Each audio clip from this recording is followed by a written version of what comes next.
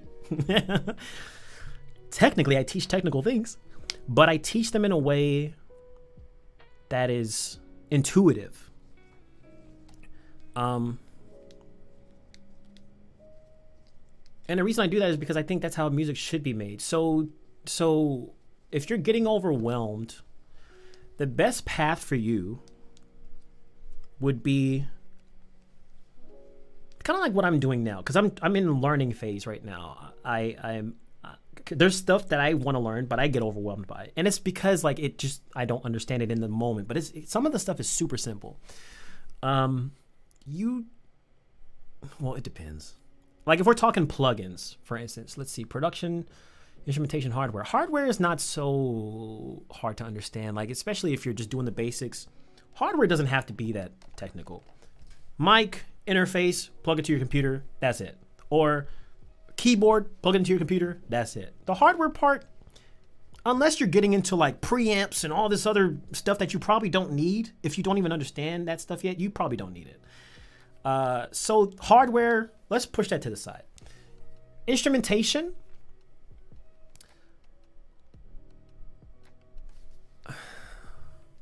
my intent just to be part of projects. It depends on what you're having a hard time with in the instrumentation. Like, is it coming up with melodies and harmonies and knowing how to technically make that match? Is that what you're saying? If that's the case, this is something I teach or try to portray. Like, it shouldn't be technical. Your instrumentation shouldn't be technical. I feel like the mixing part and all that is the technical part, but actually producing and creating should be intuitive more than anything. You should feel whatever you're making. But if you want to learn more, if that's what you're saying, you have to take it one thing at a time. Don't try and like tackle everything at once, because then of course you're going to feel overwhelmed. So try to focus on what's like the most important thing that you want to learn, or that you don't know yet that you want to learn. And then focus on that, figure that out, then move to the next thing. That's what I'm currently doing, one at a time. Learn one technical thing at a time. Don't try and like conquer the whole world in a day. Just win the little battles first, and then eventually, after you've conquered so many battles, aka learned so many things, you win the war, aka you learn it all, or almost.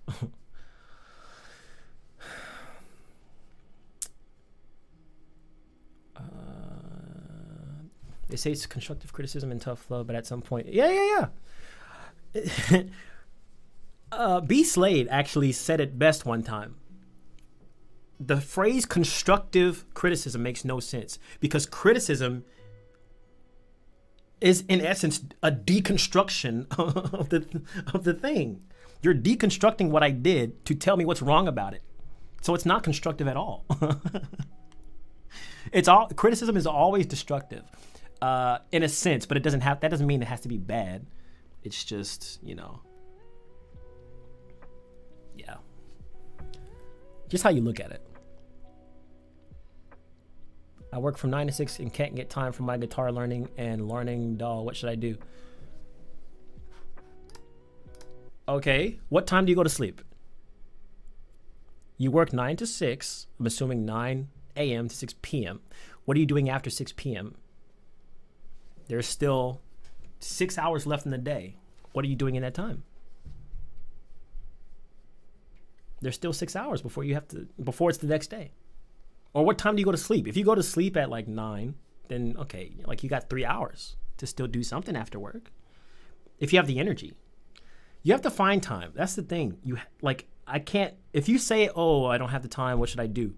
Find time. That's the only thing you can do, is you have to find time. This is something that I struggle with myself. I often tell myself I don't have enough time to do this or do that or do this.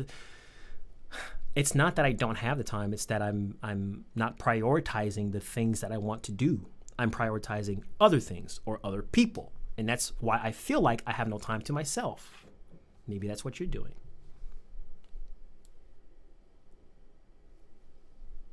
Hi, generic name. I like your name. Everyone say, hi, generic.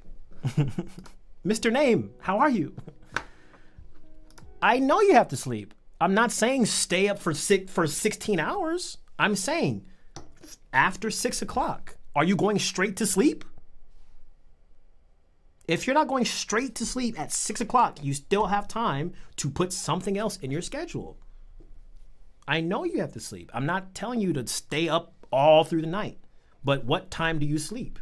If you sleep by 9 p.m., from 6 to 9, you have free time to learn whatever you want to learn. But you're just not making that time. Maybe there's reasons you're not, and I don't understand that because you haven't told me, but there's still a gap of time between it when you get off work and when you go to sleep. Unless, again, you're going to sleep right when you get home from work, which I don't know. Is that what you're doing? If that's what you're doing, yes, you don't have time, and you will never have time. Ever. I don't know what to tell you because you can't add more days or add more hours to the day. You'll never have time if that's what you're doing. And that's the answer to your question. So you have to make time. Otherwise, I can't give you an answer because the only way to do it is to have the time to do it. I can't give you a magic answer, you know? You have to make the time. Getting better at something requires time. A lot of time. A lot. Do you know how long I've been playing this? And I still don't feel I'm that great. I know I'm good, but sometimes I be feeling it. But other times I'm like, I could get better. I've been playing this. What's the math on that?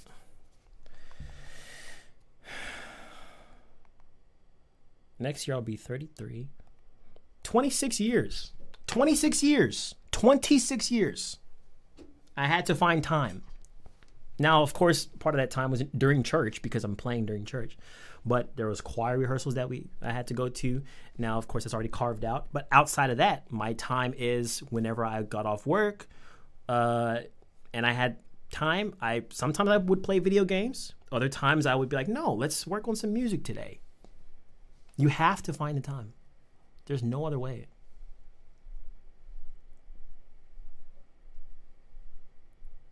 Or you can wake up early in the morning. If you're going to work at 9, wake up at 5 and make music for 2 or 3 hours. I don't know what your transit time to work is, but wake up early in the morning. Before you have to go to work on it then.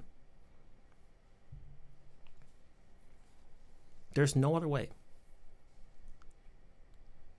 All right, I just had to do that. Sorry.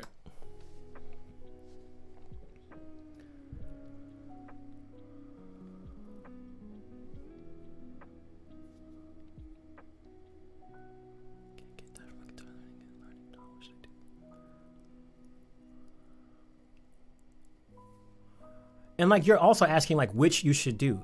Don't ask me that. Don't ask me that. Guitar or DAW? I'm not living your life. That's your decision to make. I'm not going to tell you what to do. Your life, your decision. What you want to learn, you learn it. I don't know what you want to learn. Do you want to learn how to play guitar more or do you want to learn your DAW more? You decide that. I'm not living for you. I'm not telling you that. It's your life. Not mine. Whatever's more important to you, learn it. I'm not going to answer that either. Don't. That's another thing. Nick, please. I know we already talked about the best thing, but in terms of what you should and shouldn't do, I can answer like, recording. So, should I record stacks when I do this? Like that kind of stuff. But like in terms of like, what should I learn? This or this, like whatever's most important to you. If you have a goal or something like, I want to be a better producer. Should I learn a guitar or a DAW first? Then I can give you an answer like, you should probably learn the DAW first. because that's how you produce. But if you're just asking me what you should learn first without me knowing anything about your musical journey, just whatever you want to do. I can't tell you how to live.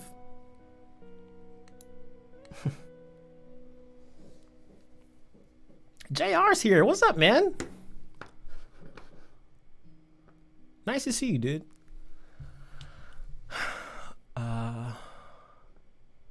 And he says, for songwriting, just in general, I've written stuff before, but never felt confident about it. If you don't mind me asking, why don't you feel confident about it? And then I can give an answer. Why don't you feel confident about what you write about?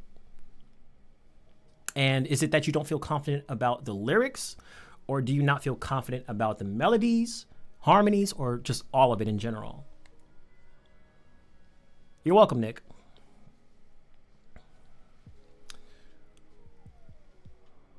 Remember how I was disappointed at the fact that I was a baritone and not a tenor, but I kind of like that I'm a baritone.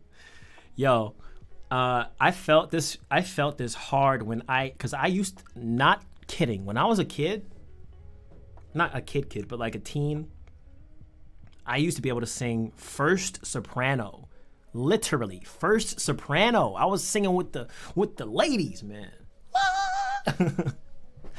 But then, I started getting older and I'm like, first tenor, okay, we're still singing pretty, still up there, okay. And then I just felt my voice kind of get, not super low,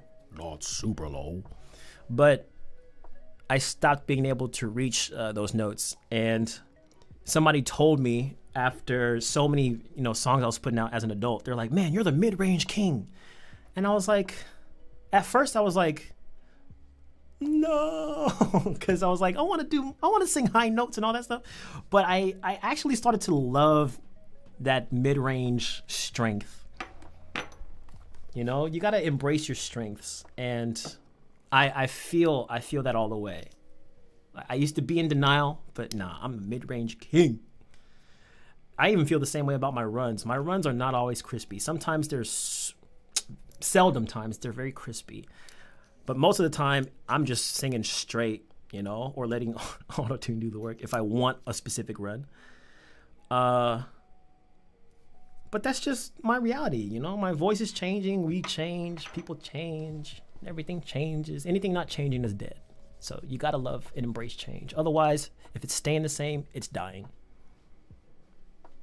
Shout out to B Slade for that. Anything not changing is dead. And that's why I have to change. I guess the flow of the lyrics just don't really work, to be honest. So you might want to try, this is not sponsored, but you might want to try Lyric Studio. Lyric Studio helps you to maybe think outside of the box of what you're currently thinking. It'll suggest like lines for you. You can tell it what kind of songs you want to write and all that stuff. If you don't want to pay for a service or use something like that, then I would just say one trick that I learned is, and I talk about this in a video, but I don't know which one it's called. I've made so many videos.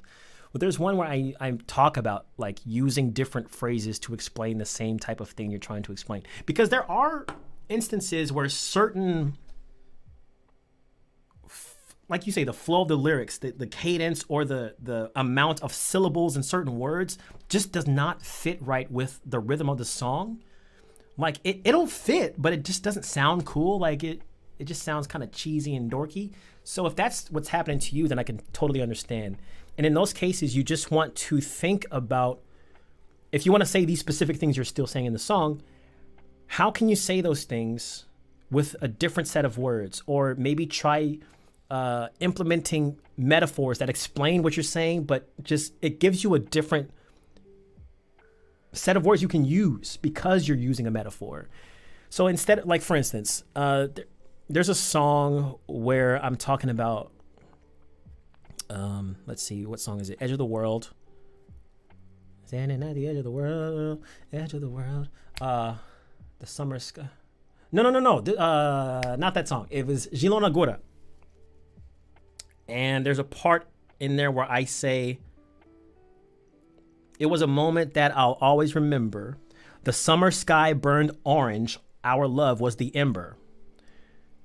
when I could have said something like, it was a moment that I'll always remember, or like, not even that. If I didn't write it with this metaphor, basically I was just trying to say that, oh, our love was like fiery, you know?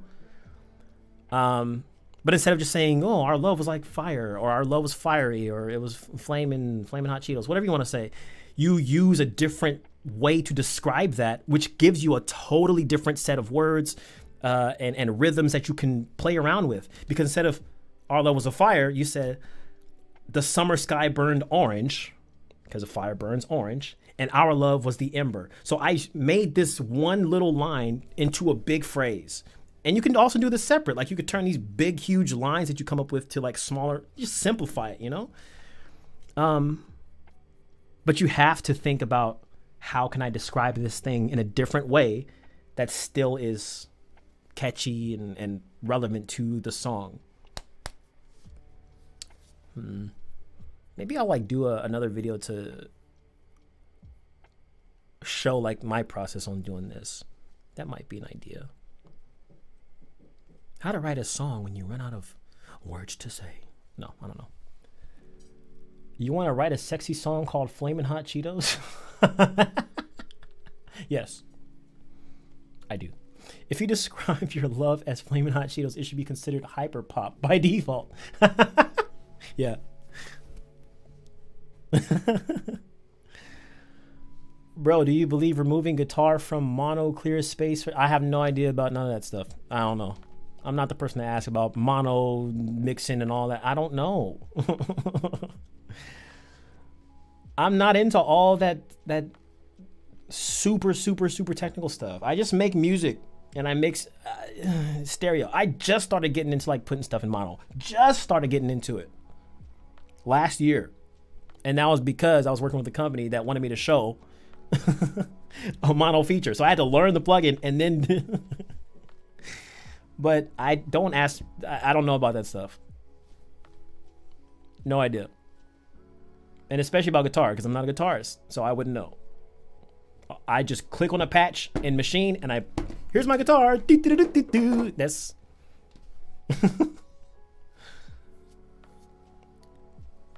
it's not my strong suit either. I get this. I want the simplest tools and I want the fastest mix that gives me the best results. Because I know I'm the one mixing it, so I gotta make it. If it's not going fast, I'm gonna give up and the song's never gonna be put out.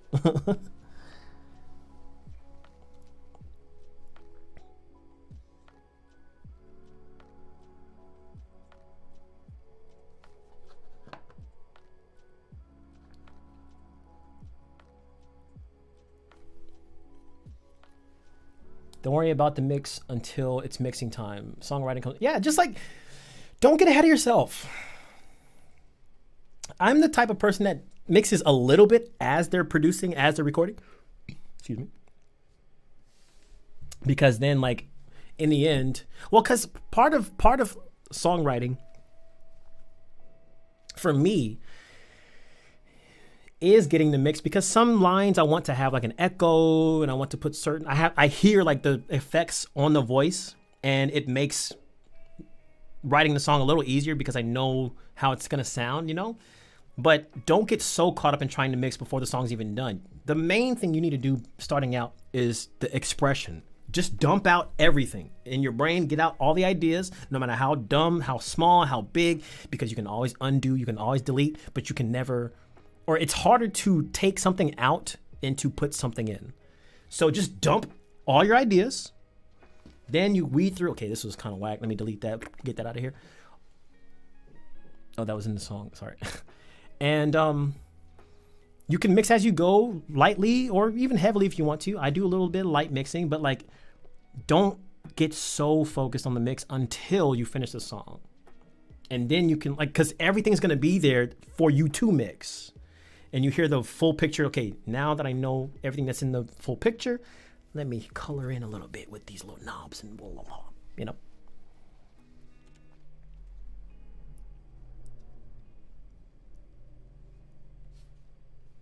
Yeah. Dang, I'm actually caught up to the chat. Nobody's saying anything. I'm just sitting here waiting for more people to say stuff. I've snorted at least like 4 times in this live stream.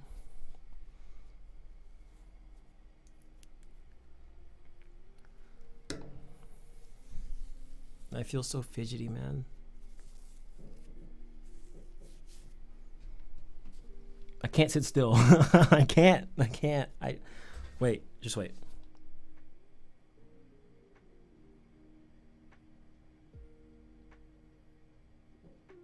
This is so hard to do.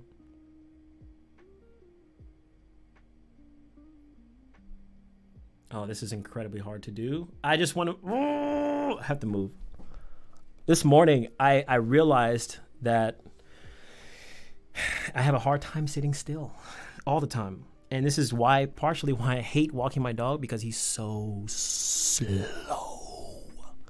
He makes pit stops every 2 steps. And when he stops, I'm like, wait, I don't want to shock myself. Every time I get out of this chair, I get shocked. Yesterday, I got shocked so hard when I got out the chair because I was unplugging the audio interface. I thought my heart was going to give out, bro. It was a hard shock. Anyway, so when I'm walking my dog, I just like, I do this thing. When he stops, I just have to go like, I like step to the side like I'm like a freaking Temptations or something. I'll just be like, boop, boop, boop, boop. Okay, hurry up and pee, doggy. I don't want to stop moving because if I do, I get nervous. I don't know what that means, but I just find it very nerve-wracking to stay still sometimes. All the time. Not sometimes. All the time. Unless I'm like excruciatingly sad, aka depressed. Then it's really easy to just not do anything and sit down in silence. But aside from that, I have to be doing something with my hand. I never used to, well, maybe I was always fidgety, but just not as much. Or maybe I just didn't notice. But I used to think fidget spinners and stuff were so dumb. And now I'm like, I need a fidget toy. I'm one of those people that needs one now. I lived long enough to see myself become the fidget spinner villain.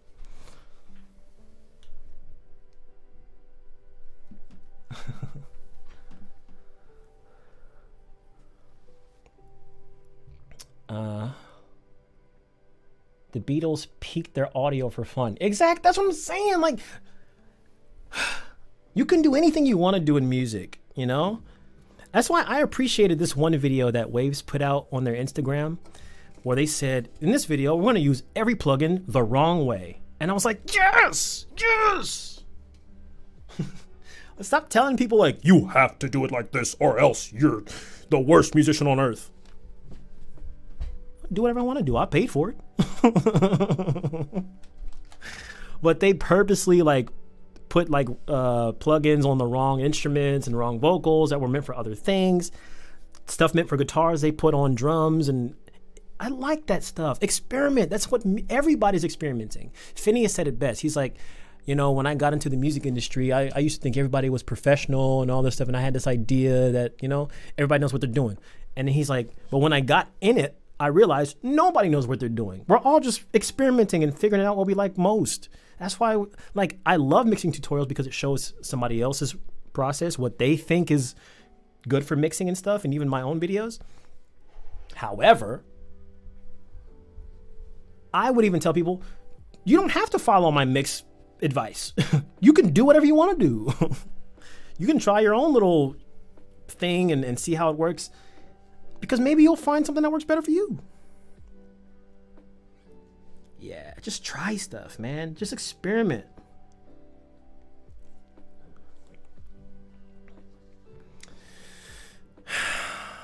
Do you have any... Okay, there's novelty in low quality music as long as it's done right. I agree. When do you use mid-side EQ? When it's necessary. When it's necessary. I don't even know what mid-side EQ is. Any type of EQ you use whenever it's necessary. When do you EQ the low end? When you need to EQ the low end. When there's not enough low end and you want more. When do you make a song brighter? When the song's not bright enough and you want it to be bright. When do you pump the mid? Like, just, it's... There's no solid answer to any of these questions you're asking. I'm, to be frank. Just, whatever you want to do. Just do whatever you want to do. Figure it out. Just figure it out yourself. That's what I did.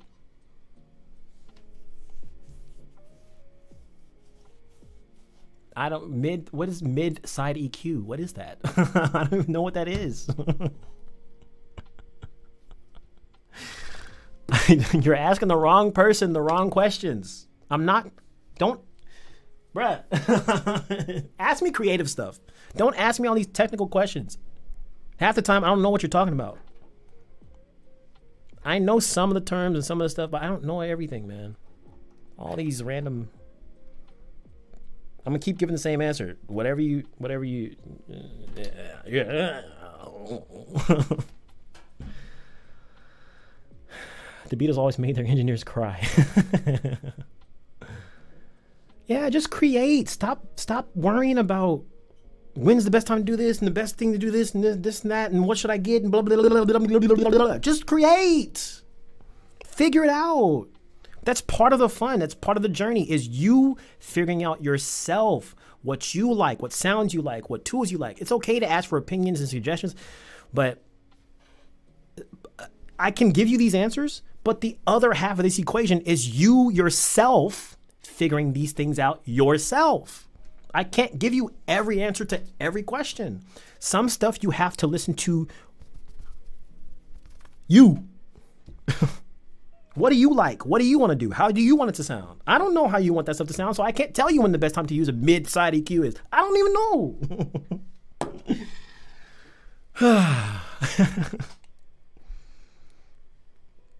This is another thing I hate about, like, you know, being online. Like, I see a lot of value in, like, teaching people stuff, but then, like, the danger is they feel like there is a set way and set tools and best this and best that because we have to use these terms when we make videos or else we don't get clicks. But it sets the wrong idea that there is a best or that there is a set way to do it. There's not. Figure it out yourself. Ask me, like, what's the, you know, like, if you want your mid-range to shine more, that's when you use a mid-range EQ or whatever. Like, it's case by case. There's no one time to use this or do that. It's case by case. I cannot answer that question. Thanks. Just create. That's how I'm going to answer all your questions from now on, Nick. Just create. I don't know. Just create. Thank you, JR. Just create. Just feel it. I'm telling you, man, that's what this channel is about. I'm about feelings. I'm about feeling what you create, not the technical best and what's technically sound. I don't care about that. I care about what I feel. And if I feel what I made. If I don't feel what I made, I need to do it over again, or I need to try something else. But if you just feel, create and feel. That's my advice to every answer you're gonna ask me, Nick. Create and feel. So the next question you ask, that's the answer. Answer it yourself. Create and feel. Or you can ask it, and I'm gonna say that every time.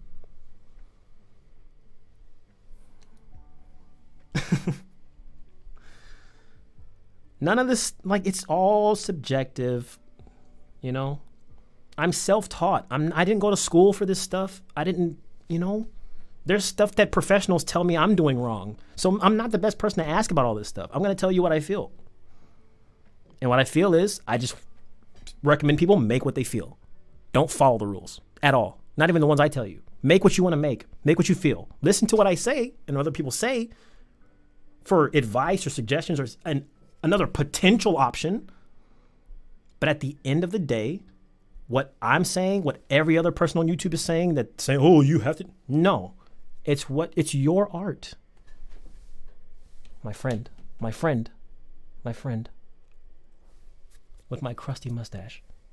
It's your art. It's your art. Not mine. Not mine. Not mine. It's yours. So you make what you want to make, okay? I'm getting into it. I gotta get it through, man. It's like, what else am I supposed to say? It's not my music. It's yours. So, yeah. See, you know more about mid-side EQ than I do. So why are you asking me that question? You answered your own question.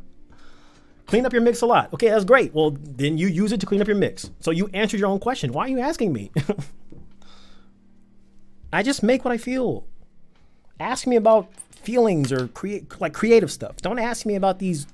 When should I put the compressor on my drums and turn it up to the ratio 5.2? I don't know. You know what I do when I open up a compressor or some kind of crazy plugin that's got all these knobs and stuff? You know what I do? This is the plugin. I still do this to this day. Oh, look at that knob. I wonder what it does. Okay. I don't like that. Let me see what this one does. And I just turn it up and down. You're going to see in the next video I post. I'm literally just, oh, don't like that. Let me try. Just figure it out. That's literally how I produce my music. I don't know half of this stuff. I use the tools. I don't know it. I'm just figuring it out. I'm having fun. You should do the same. Stop thinking so hard and so technical. Music it is technical, but it's not. It's a feeling above everything else. The technical part is just a formality for releasing our stuff and getting it out, on TV and people's phones and stuff. The expression is the most important part of the music. So feel it. Don't study it and read. It's not a book. It's not it's not an exam. It's art.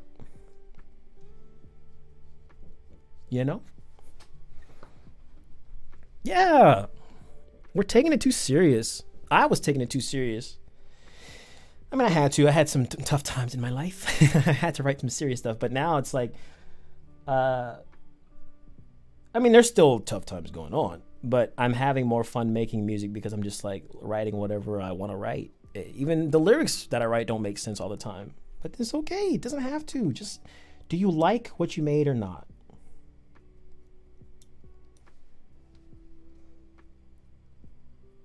It's my music. It's my music, and I want it now. Once you get it too into the technical side, BS and stress are trying. Yeah, it ruins everything. I will tell you, if you have not seen this Nick before, and anybody else that feels this way, there have been some songs that because I got so technical and like, oh, the mix is not, it could be better. It could always be better.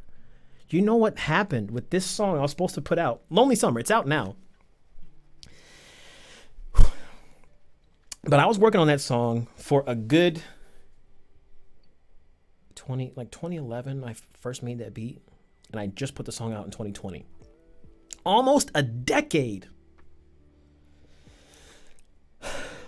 Excuse me. Almost a decade I spent working on a song. 9 years. Because I was trying to get the mix right. I'm not kidding. I would quit the song and come back to the song thinking I learned something new and get the mix right. And no, it never happened. The lyrics, I wanted to get those perfect. It never happened. So eventually I'm just like, you know what? Just put it out. The most recent song, Stay, that wasn't done when I put it out. I just was done of being a perfectionist. And I'm like, bro, just enjoy the music and put it out. Same thing with Torrey Pines. That wasn't even mixed the best. It wasn't. It was good enough. But even after I released it, I'm like, dang, I could have put this plug in here. And I was like making all these changes and stuff. But it's out already. Done is better than perfect, You'll spend years stressing over perfecting the mix of a song and all this stuff. And for what? So somebody can still say, man, this sucks. And then you're like, oh, but I worked so long on this. Guess what? People are still going to say it sucks. Some people. You just have to be happy with your own stuff. Exactly. If in doubt, put it out. Man, listen, me too. Me too.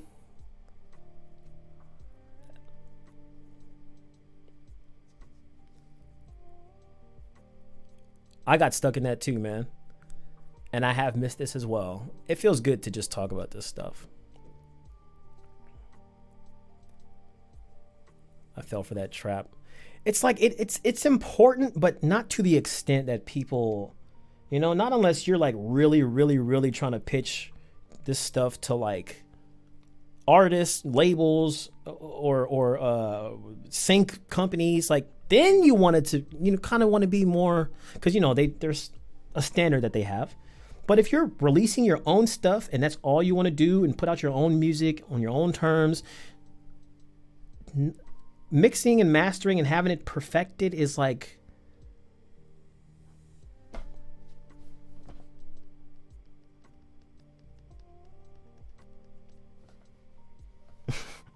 you get it.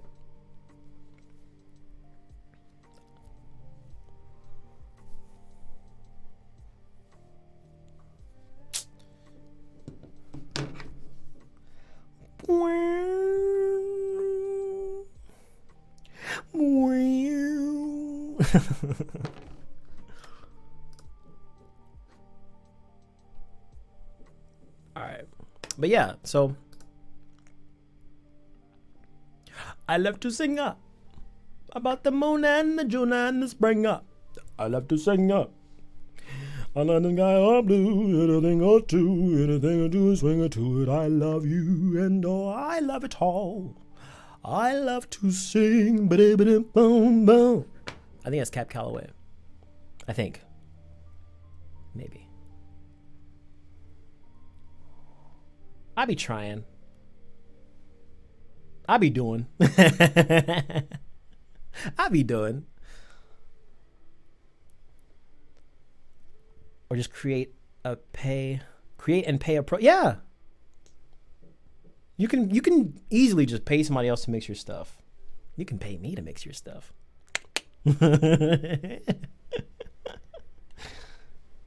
Nah, don't do that.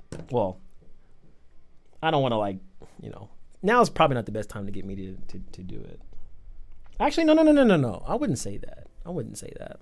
You can get me to do it. But just know,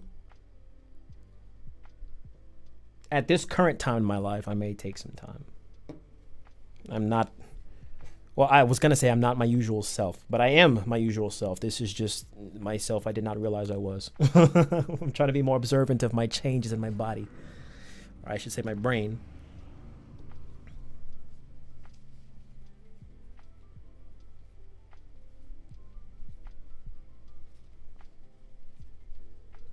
At the same time, I do want to be honest with people. Like, there's a lot going on. And, yeah.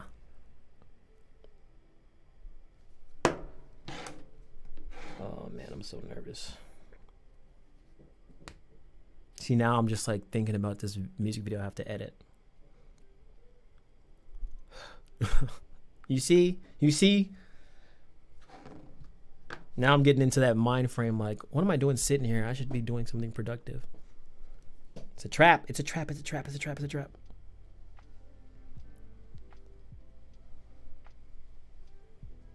Like, oh, I could be.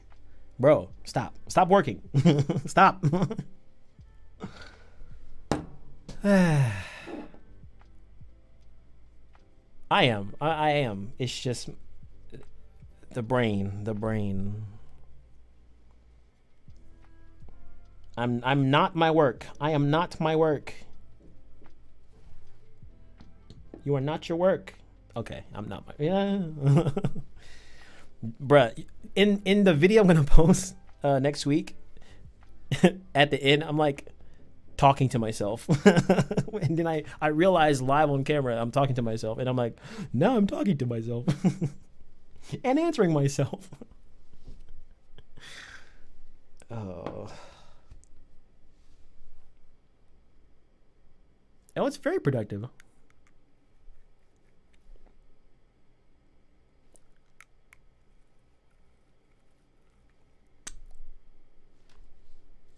Sorry.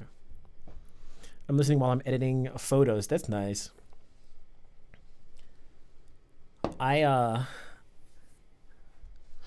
Sometimes I'd be wanting to do stuff like how these other YouTubers, they be watching YouTube videos and like just reacting with the audience and stuff. I was thinking about that today. Like, I just feel like if you guys, if you guys saw my homepage, let's see. I mean, there's a big red flag right there. You guys know what I'm like searching up and stuff. Your homepage it just exposes you, you know.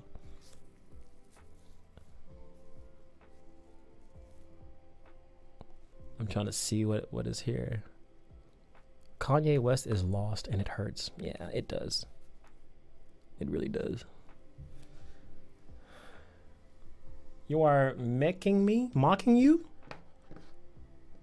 I'm not mocking you. I'm singing a song. It's literally a song. Do you want to hear it?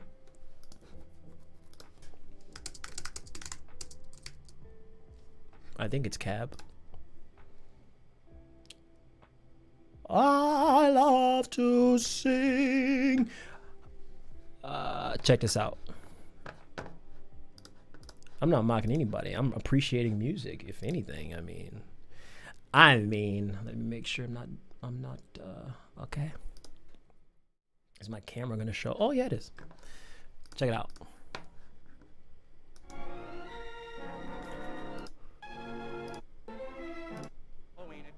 Here we go. Oh.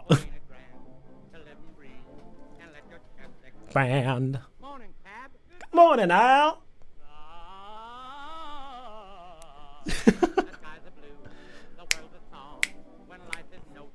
You're good.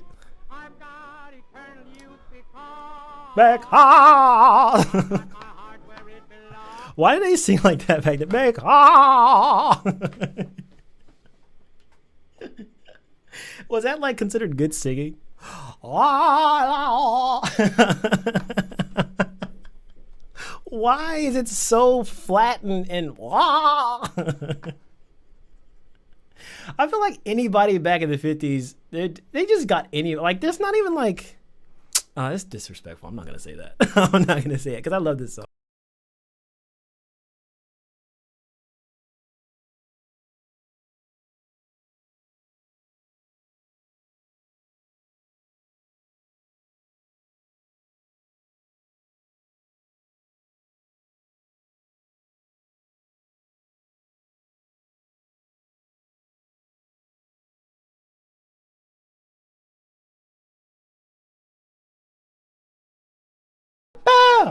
Oh, he hit the Michael Jackson spin?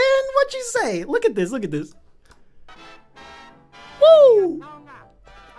So that's what I'm singing. I'm not mocking you. It's a song I sampled in the past. I don't mock people around here. Everything is intentional. Mostly everything. Some stuff is just random. What do you think? What do you think? I actually did sample that song once upon a time. Still gas over how cute. Yeah, you did. You did. You did. You was looking like a whole, not a snack. You was looking like a whole buffet. Buffet.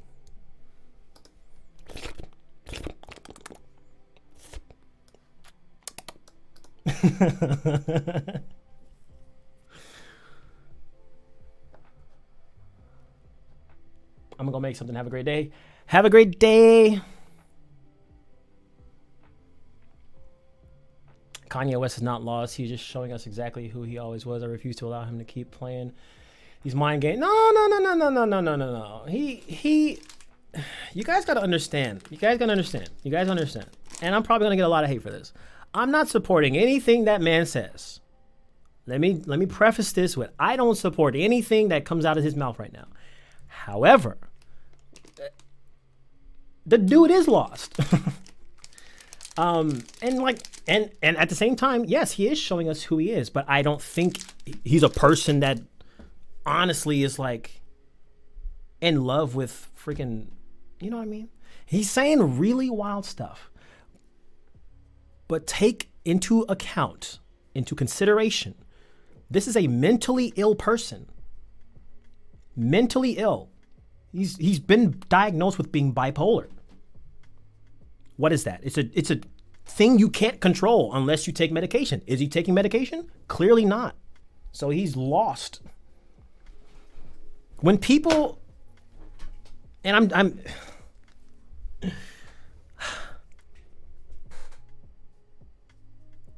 with some of these mental illnesses, man, you have to realize that everything that the person does and says, not that they're being excused. You can't excuse them, obviously. But you have to think that in these moments, especially if they're not taking their medication, the brain is going to do what it does.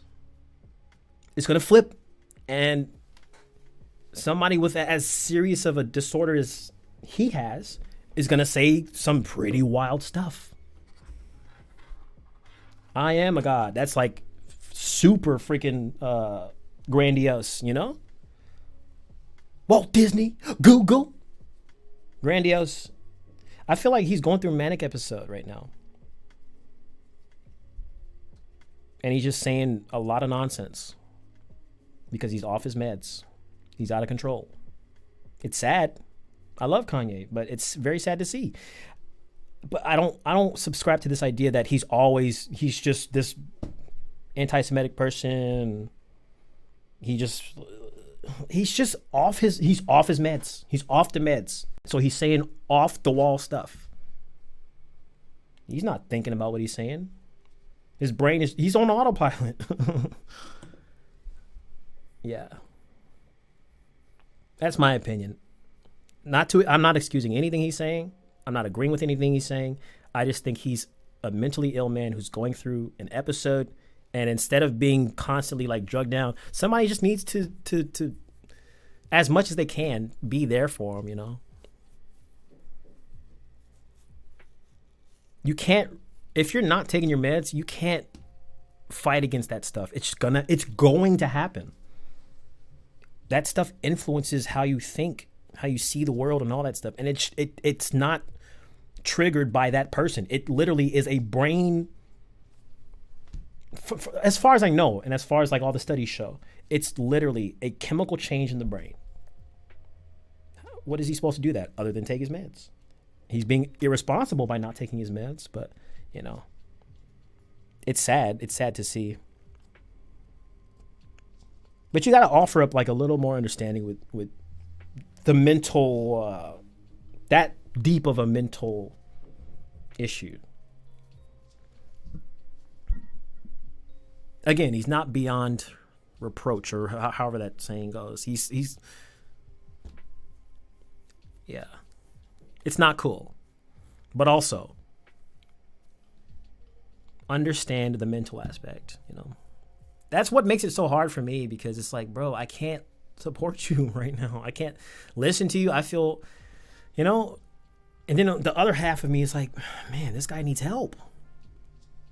But I can't do anything, you know. I just know he needs help.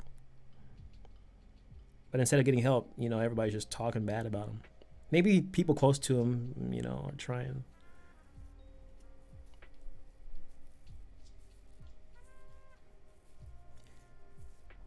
It's a lot to think about.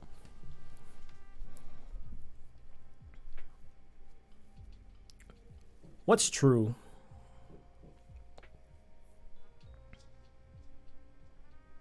His 2018 album After the Evil Man? What evil man?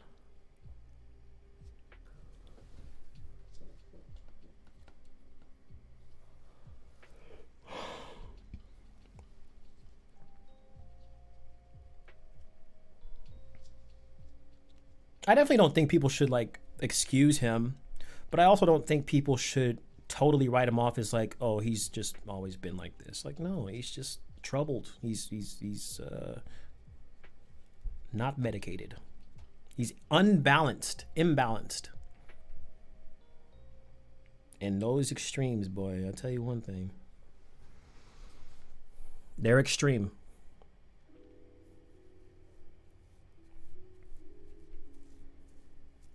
And like, I can't even say that to certain people because then they automatically think I support like what he's saying. It's like, no, I'm trying to just understand a human. That's all I'm trying to do.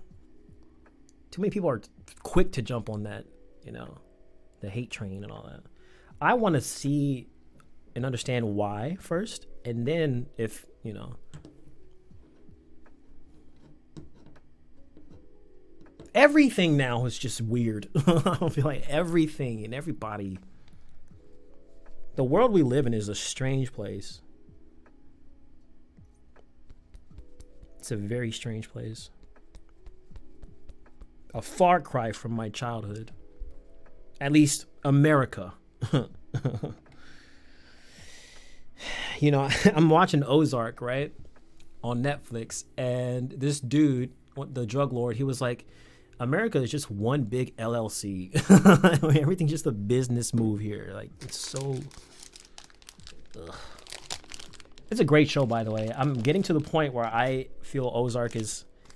God forbid. I feel like Ozark is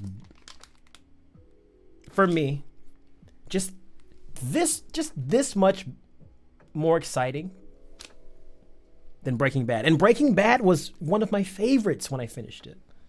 Ozark has me on edge every time I watch that show. Yesterday I was watching it and I was screaming at the top of my lungs, pacing the floor back and forth. It's probably because I was never mind. Probably because my internal motor wouldn't shut off. But also the show was very riveting and had me on the edge. Well, I wasn't on a seat. I was on my toes. Good morning. That's another thing. He lost his mom. He lost Virgil, even though they were at odds. Virgil, his mom. Was there somebody else close from that past? Either way, losing your mom is bad enough. And there is no set amount of time that it takes for someone to get over that. When you couple that with being bipolar and losing your wife and almost losing your kids,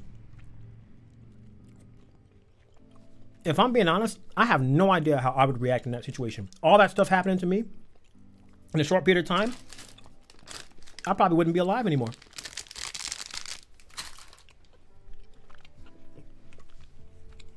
I probably would not. That's a lot of stuff to deal with.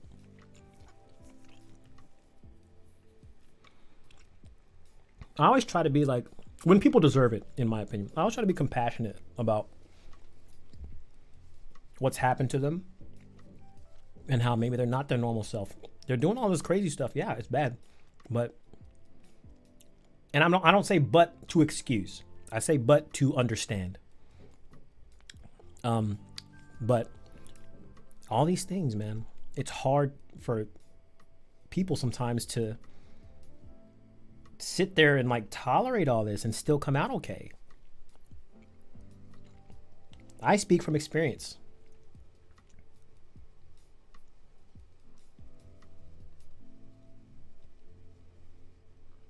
And I see Kanye as like, you know, for a long time I saw Kanye as an example of who I wanted to be like, because he's always honest.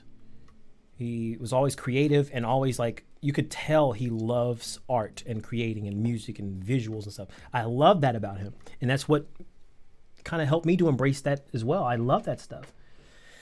But now I'm looking up to him as an example of how not to live my life, or what I don't want to become. And that's why I'm trying to get all this help, you know, all this mental health stuff. Because when he started talking crazy, I'm like, bro, it was sad for me. And I'm like, I don't want to become that for somebody else. Because, like, you know, there's people that say, oh, yeah, Legend, you inspired me and I looked up to you and all that stuff. I don't want to become this part of Kanye for my 100,000, I don't want to be like, 10 years down the line, I'm talking crazy stuff because I lost control. So I'm trying to get it now, bro. I'm trying to stay in control.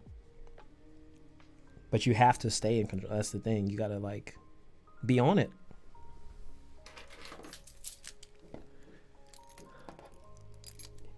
I think he'll be all right in time. Yeah. I think he'll come around, and whatever's going to happen is going to happen. And it was, I don't want to say it's predestined, but what happens, happens. I can't change anything about that. If you believe in a God, pray for him. If you believe in energy, send him energy, positive energy, not negative energy. Pray for healing and all that stuff, man. He's a person like everybody else. He's struggling like a lot of us are, just in a different way and very publicly because he's a celebrity. He hasn't physically hurt anybody, He's just talking crazy. Really crazy. And yeah. He's very true to himself. And that you gotta appreciate that, My notifications never go off when you're live and I have it on. You have all notifications on or you have some. Let me show you what YouTube tells me I have to tell my subscribers to see, because I complain about this all the time. I tell them, hey, YouTube, I have a bajillion subscribers that say they never get notified when I upload or when I go live. How do I fix this? Instead of just making the notifications just go for everything like it used to be, what you have to do now. So here's a lesson, guys. You have to subscribe, you have to ring the bell, and you have to hit all. If you just ring the bell, it's going to do personalized, which this is YouTube determining when they think you want to watch stuff from this channel, which is dumb. Because when I hit subscribe, I want to see everything. It's so stupid. But if you don't have all notifications set, you're not going to get my content. You're not. Because what happens is you skip one video and YouTube takes that as, oh, they don't want to see this anymore. That needs to be fixed. The fact that you have all on and you still don't see my notifications is, I can't do anything about that. It's just what sucks about this platform. The notification thing, it was so dumb. I'm sorry. When people hit subscribe, just make it automatic that they get my notifications. It's so stupid. So I have 155,000 people who follow me, and only like, I think it was like something like 5K of those people have all notifications turned on. And of course, not all 5,000 people are going to click that. It's going to be maybe like 10% because it's a numbers game. Yeah, over time they see it and stuff, but it's so dumb. 155,000 people I've built up trying to, and y'all just want to show it to 2 of them. That's what I hate about YouTube. And I hope YouTube is watching me right now. It's dumb. If there's a moderator out there checking this out just to make sure no crazy stuff, this system is dumb. Get rid of it. Change it. Do something. Make it better. It sucks. It has sucked for the last 4 years. 5 years, whatever. Notifications suck. Why am I working to get all these subscribers and then like none of them get my content? Like, what's the... I know this stuff. It's just so stressful, man. It's so stressful. I feel like I never know what's going on this platform. Ever. I feel like I never know what I'm doing.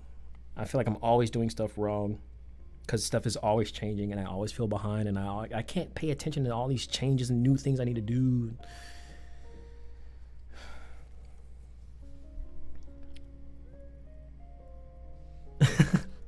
I read this as splitting. Sorry. That's a thing. That's a symptom of something else. Spitting that reel right now, man, is cool because maybe it levels out the big creators, but it's killing the up and coming. Yeah. Yeah. Like, I heard somebody, let me pause this. I heard somebody on TikTok say it best. And they were talking about Instagram, but this is true for like all these platforms where, for instance, Instagram, Facebook, we were going on these platforms to connect with people we already knew, right? At first, people were it's our family, our friends, and we're sharing stuff with them. And of course, if we grow our audience outside of that, it's great. But now, because all these companies are so hyper focused on exponential growth and all this crazy stuff, now instead of it just we're posting for our friends and family and connections, genuine connections, it's like, what do they call it? They call it the performance era, where we're posting for strangers instead of, which there's nothing wrong with that. But it's like,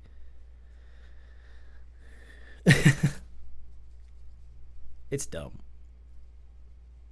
It's great for, blowing up to a potential audience, but like, I already have a big audience, big enough. I could fit everybody that subscribes to me. I could fit in a doggone stadium. A stadium.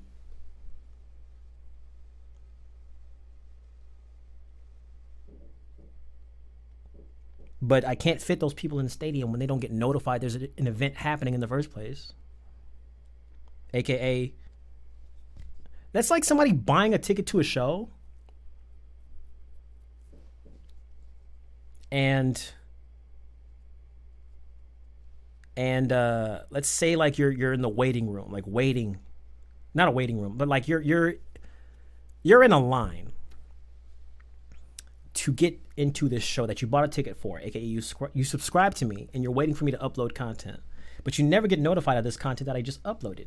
It's the same thing as like somebody buying a ticket to a show, waiting in the line, the door's open, but nobody ever tells the person or shows the person that the door opens, and then they miss the entire concert. That's what it feels like.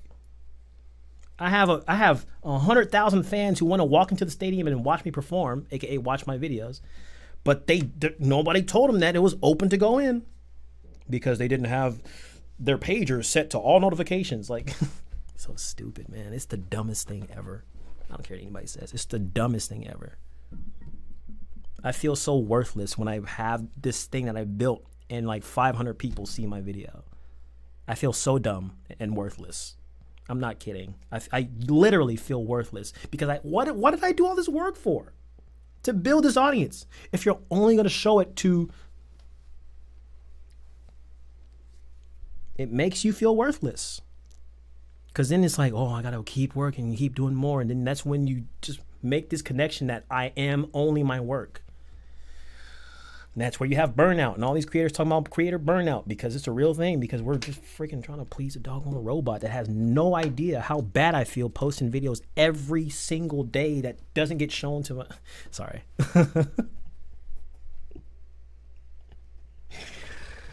I'll calm down. I just need to chill out. I'm sorry. It's just these things are on my head all the time, and I just never get to talk about them to people. I do. But Kelly, I know I talk your head off, and I don't want to just keep giving you bad news, okay? So that's why sometimes I feel bad ranting all the time to my girlfriend. Because I feel like, sometimes I honestly feel like that's all I ever do is rant.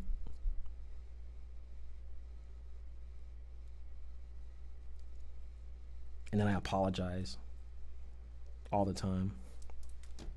Because I always feel guilty for feeling bad and wanting to tell people. I feel that like the algorithm on every platform sucks right now, except for TikTok, which I never thought I would say that. TikTok's algorithm is out of control, bro. That stuff is so accurate and so scary. Some days, though, I'm not gonna lie, it be showing me stuff I have no interest in seeing. No interest. Like, who do you think I am?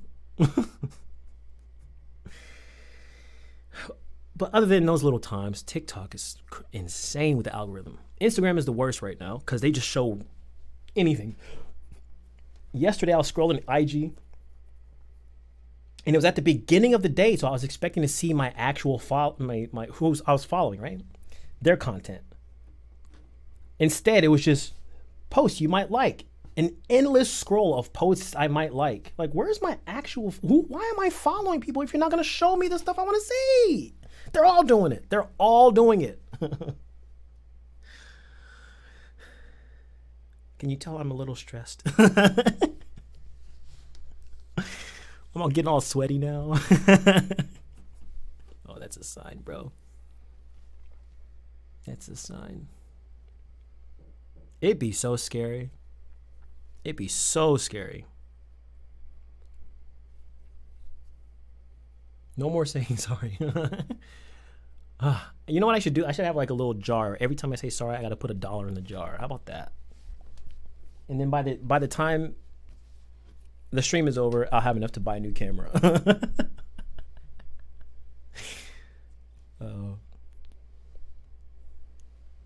Or you know what I should do? Every time I say sorry, you put $1 in the jar. Don't do that. Don't do that, please. Last thing I need is people. Yeah, and this creator tricks his subscribers into giving him money because he was apologizing. Thanks, Sasha. You are so lucky because you're saying people don't have what you have. Thank you. You know how to use FL Studio or Studio? I don't know how to use Studio One. I used to know how to use FL Studio, but I have not produced in FL Studio in like 12 years, so I have no idea what it's like now. I probably only know the basics, and that probably has changed because it's been a long time since I produced in FL. That's where I started for the first 10 years of my production, but then I switched to the beautiful machine here, and I never looked back because this is just way better. For production, not for vocals. Because you can't record in machine, or you can, but it's just not built for that at all. The best way to get views is to clickbait, yeah. And the best way to get disrespected is to clickbait as well. The best way to get a low view duration is to clickbait. Like healthy clickbaiting is a thing, you know. But the issue with this, because I do it sometimes. But when I do it, there's people that click because it's clickbaity and it's like, oh, it caught my attention. And then when they watch the video, even though it's still on topic, it's like, well, bro, you clickbaited me. I'm never watching again. I'm disliked. Blah, blah, blah. So I don't even like doing that now. Because then that gives a negative remark on YouTube and then they just stop showing the video because, oh, they think I'm like, this system sucks, man. This system just flat out sucks. They want us to clickbait and then they don't want us to clickbait. And then they want people to subscribe. They don't want people to subscribe. Like what? Everything's always changing, bro. I feel like I never have a sense of what I'm doing. What I'm supposed to be doing. Can you help me out with FL Studio? Studio One, my auto tune is in right key and still sounds off. Are you sure it's in the right? How do you know it's in the right key? How did you confirm that? Did you use loops and they tell you the key of the song and you just matched it, or do you know music theory? How do you know it's in the right key? And if you do know it's in the right key, maybe you're not singing in the right key, because autotune can be right key, but that just because autotune is in the right key doesn't mean everything you sing is going to magically be on key. You still have to sing on key yourself for autotune to correct you to those keys. So autotune is not just like a magic thing where everything just magically becomes on key. You have to actually sing on key too.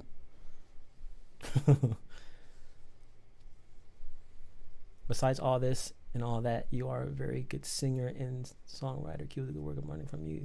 Thank you for that. I don't know how to read that word. BHOSDA, whatever that is. I can't pronounce it, but the marketing team needs to rename that plugin or VST, because who's gonna know how to? That's not very marketable. What kind of VST is that?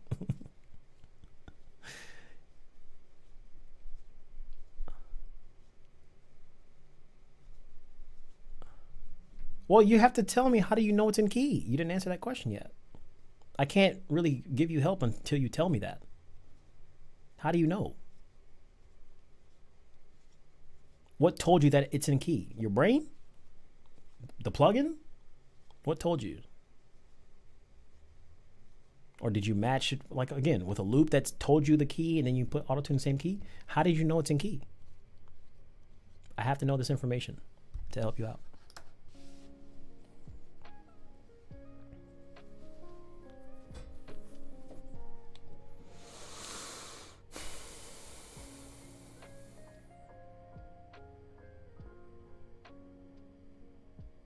Sometimes I'll be wondering if my therapist like is watching my live stream. If you are, what's up? I'll be wanting to like show certain videos as examples of my speculation of what I have. Because there's so many examples, man. But I don't know if that's weird or not.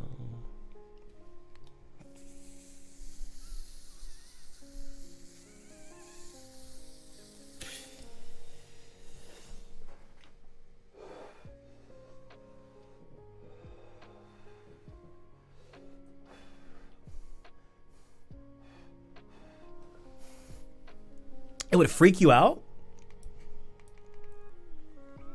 I was actually, because I told him that I was a content creator like earlier on. And then like after like 2 or 3 meetings, he asked me like, do you mind if I see your YouTube? And I'm like, hey, by all means, man, because maybe you'll see something. I am all for it because maybe he's gonna like, oh, yeah, this I almost said something else. This dude talks a lot. I forgot I'm not at home. I'm not talking to my brother. This nigga talks a lot. See, even that, I'm like, I'm black. I can say that word, bro. I can say it. Anyway, I be thinking like if he comes, you know, and watches my videos or my live streams, and he'd be like, oh yeah, oh he's got, okay, let me take some notes. Yeah, oh, yikes, like, you know what I mean? I like the idea of it just because it shows it's like me and my natural element. So if I'm doing something that I don't know I'm doing, or saying stuff that I don't know I'm saying, or like I don't realize it's a symptom, then he can recognize it and like, hey, I caught this. You know, I just, yeah.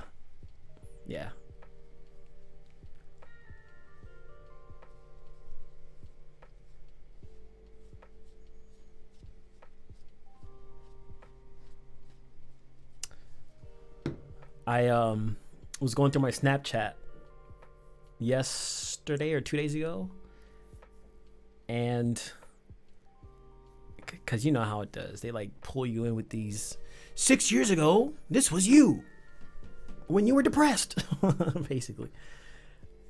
And man, oh man, there's so many like big red flags. There's times where I'm literally on the camera saying, I don't know who I am. I'm trying to find myself. Or I've put in one of them, the caption literally was, I'm such a loner, LOL, but I'm enjoying myself. No, you're not. You're drunk in a bar by yourself.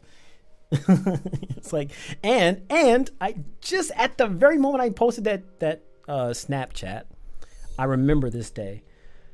I was with these dudes from Poland and one from Romania. And we were like, you know, because they were from the hostel, so we were kind of just, you know, vibing or whatever. And I guess maybe I was giving off like some weirdo energy or something, because at first they were cool with me because I was actually speaking Polish with them. I was speaking Romanian. I was getting down, bro. You guys don't even know, man. Like, I don't know how I be doing it, but I be learning these languages and stuff. So I was having a full-on conversation with the guys, so they thought I was cool. They invited me, and at some point in the night, they're like, yeah, we were just going to go to the bathroom real quick.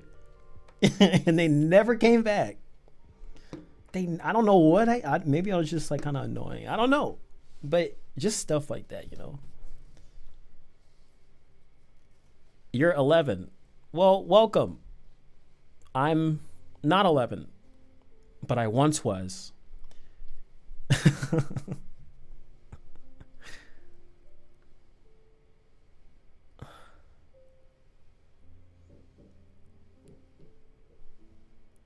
Yeah.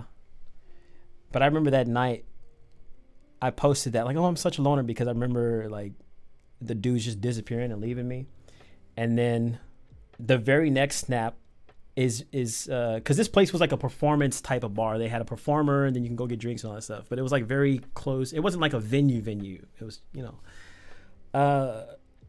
So I had my drinks, whatever. I probably had multiple drinks, and I was just toasted in the front row. Just like, what was the song she was singing? This girl was singing like a Pink song or Kelly. It was something like super stereotypical, like Pink or Kelly Clarkson or something dumb. And I was at the top of my lungs. And I was all trying to reach out, and, you know, I was fanboying, but not because I was a fan of the person. I just, in me claiming I'm totally okay, even though I'm a loner, that was me trying to get human interaction. I was very alone. I was very, very alone.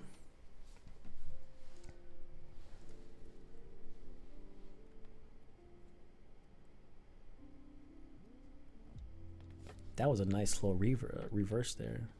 Whoever produced this.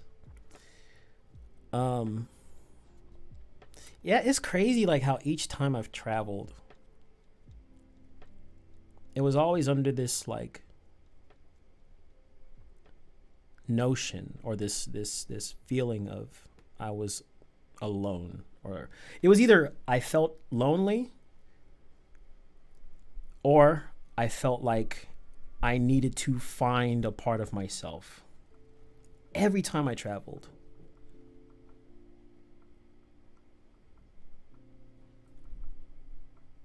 Oh, this is becoming like a therapy session. What is this? With smooth jazz in the back, smooth lo-fi. Yo, they should be playing this music in therapy sessions, man. Yeah. So, I remember this time I was sitting in the hostel in my bed, and I was thinking.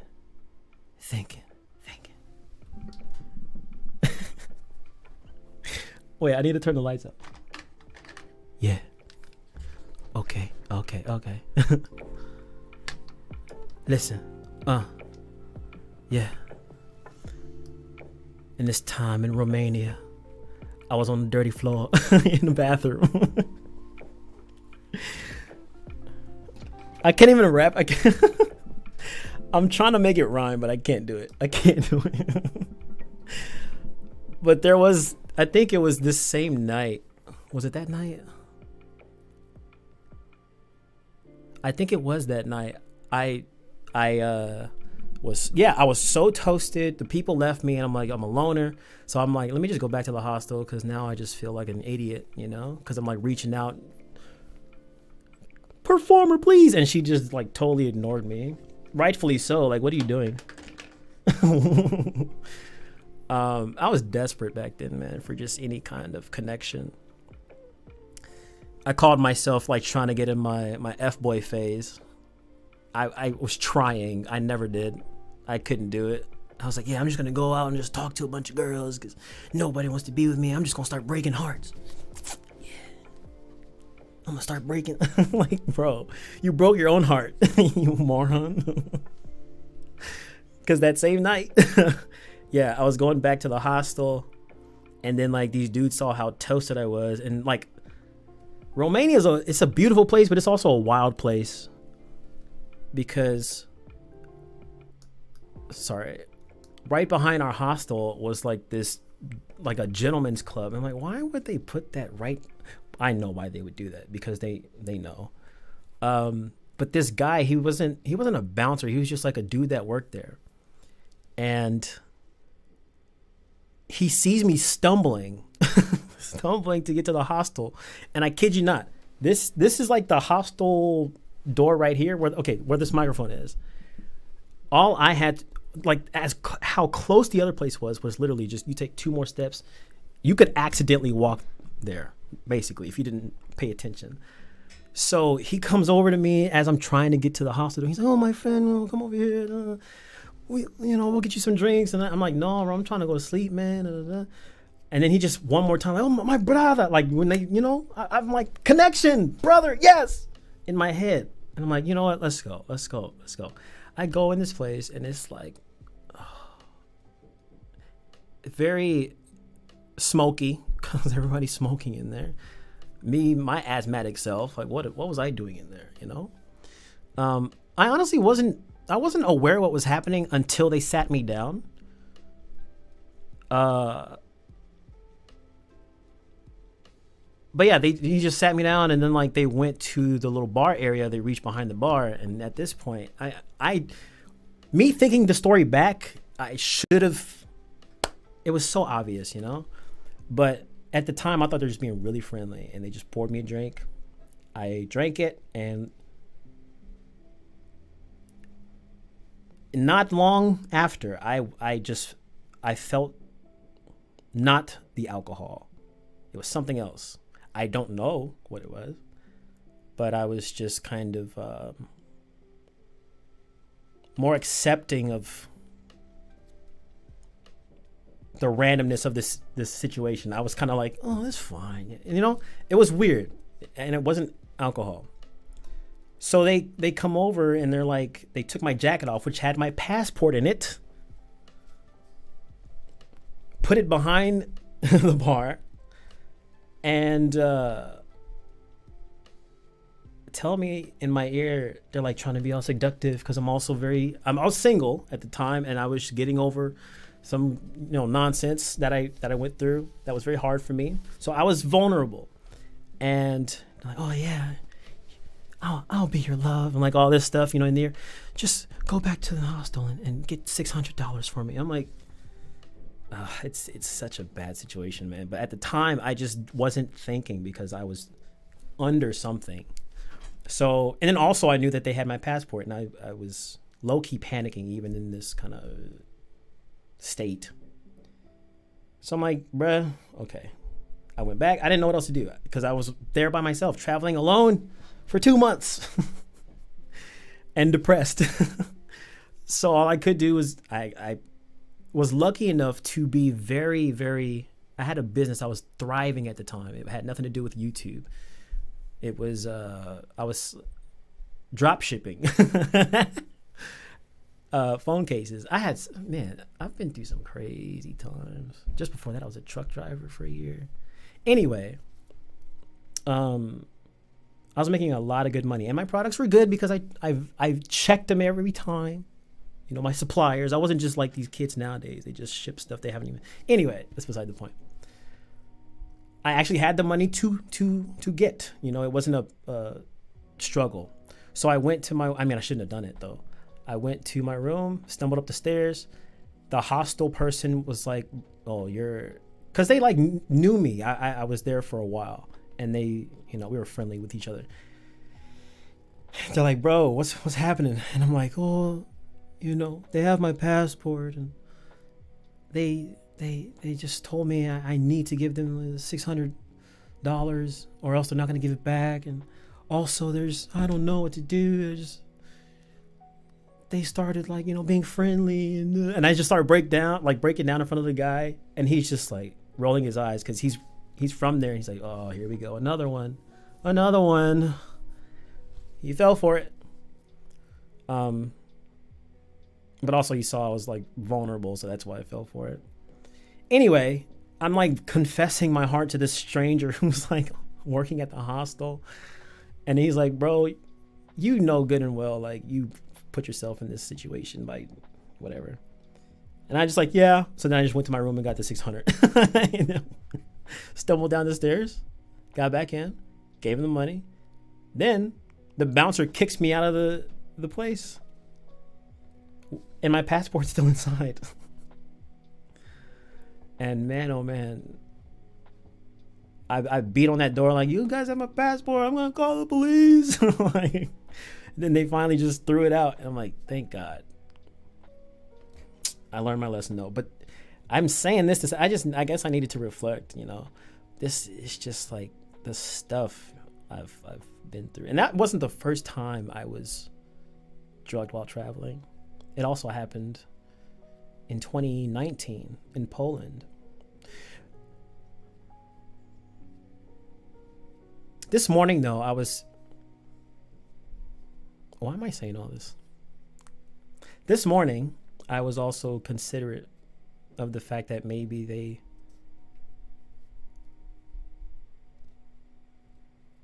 not maybe, but what if they could have been some type of like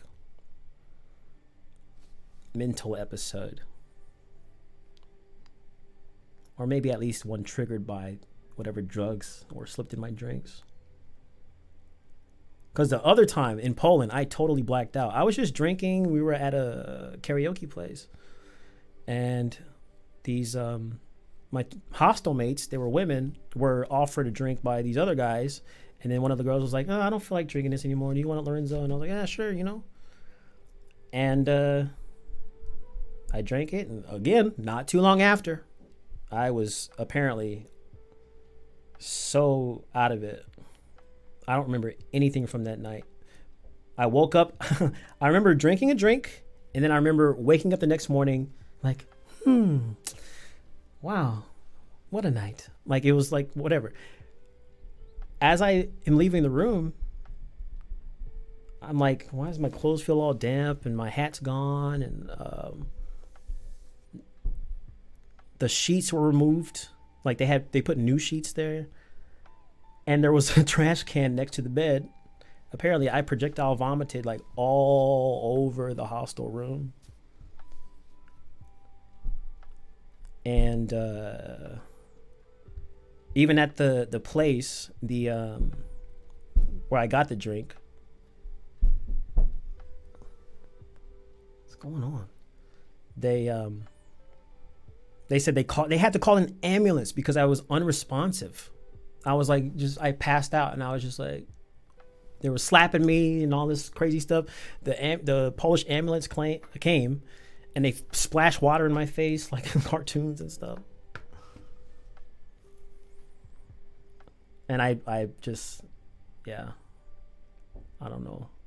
It's just weird stuff. And I wonder if like all these little experiences kind of had an effect on me over time or something. Or if maybe they were a part of a bigger thing going on that I never understood until me exploring that now. A very vulnerable moment. I don't know why I'm saying all this stuff. But I have to. It just felt like I had to say it. If I'm just talking in it, you know.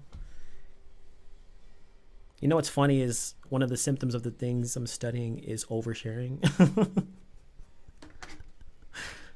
But who cares, man? If it is, then I just confirmed. Bye, Nick. Sorry, I didn't look at the screen that whole time. I just had to go down that lane. I don't know why, but I just felt like I had to. I can't explain it.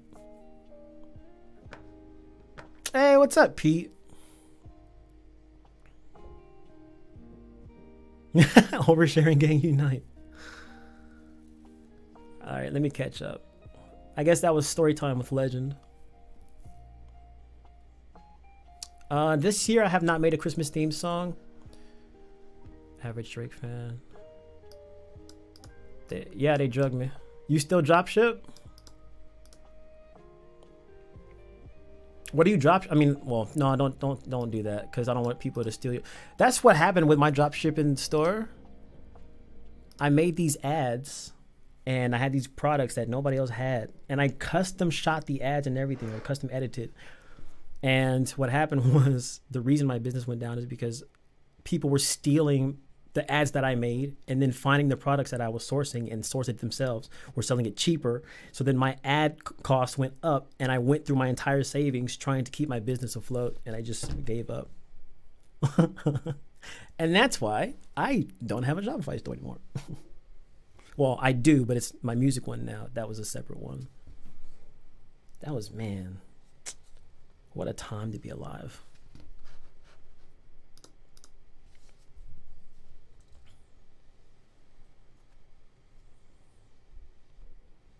I feel like nobody knows what to say since I shared that whole story.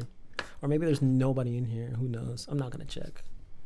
I don't want to check because then I'm going to get self-conscious. I'm very self-aware now. I'm like, it's weird. I'm only like that though because I feel like I need to be. I need to know when I'm thinking certain things, feeling certain ways, so that you can better communicate to people. I think understanding yourself is just so important, man. We don't take enough time. I don't take enough time to understand myself. Not in a while. I'm just always working. It's got to stop.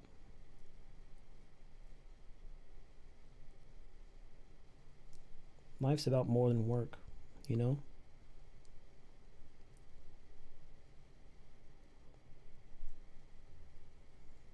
It's about way more than work.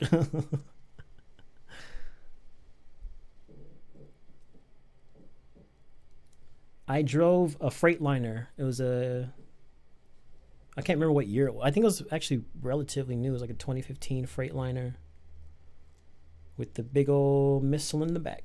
The 18-wheeler, you know? The big boys. I wasn't driving them small trucks. I was driving the long haul, cross-country kind of trucks for, what was that, like a year and a half? California to Maine to Florida to Texas to Oregon, everywhere in between. I've only missed like 3 states. I haven't been to the Dakotas, and obviously not Alaska. But pretty much everywhere else I've been or touched foot in every single state in the United States, which is cool. So why I love that job so much. It let me see a lot. Also, the ambient noise as you're driving is so relaxing, man. Just nothing but tires rolling on the asphalt. So peaceful.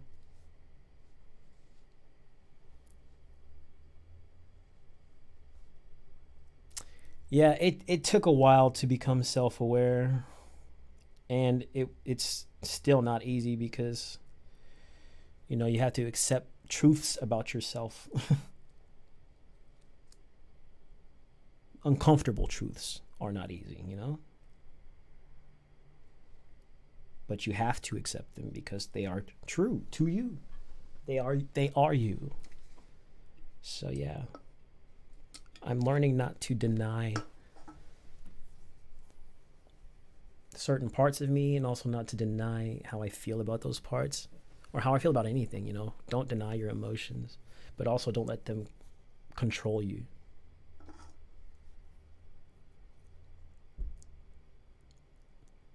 It's a tough balance sometimes. I'm not gonna lie. Yeah.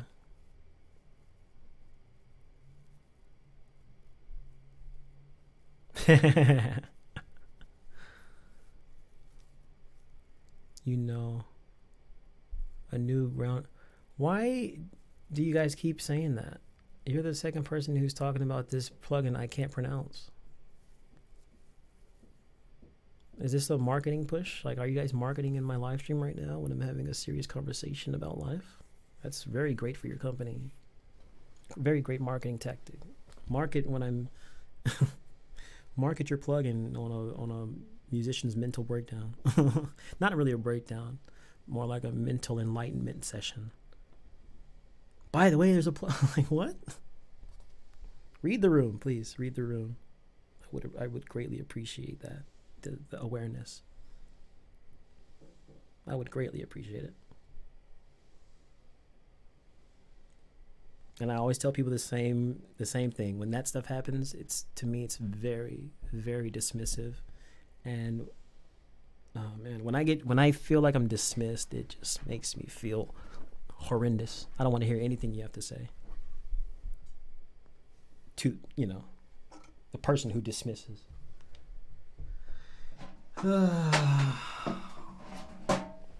Yeah. I should also say when I no, I shouldn't say that.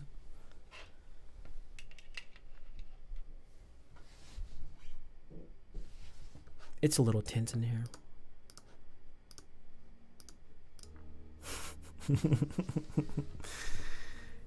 Yes, I'm going to get married.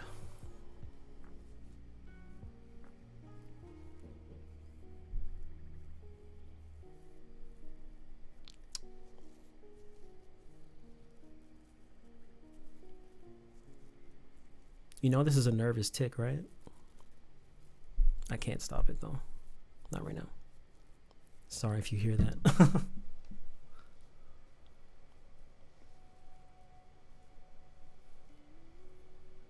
Doo-doo-doo.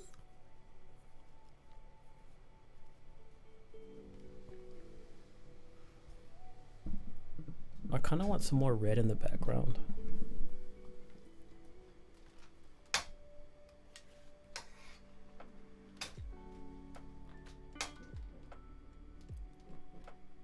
How does that look? That's cool.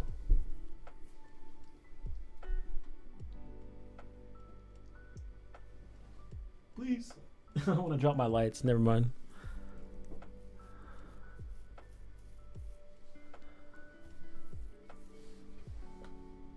I'm not going to answer that question. It's just decoration. I like keyboards to decorate my houses and stuff. That's all I do. I decorate houses with keyboards. I don't make music. It's just a decoration.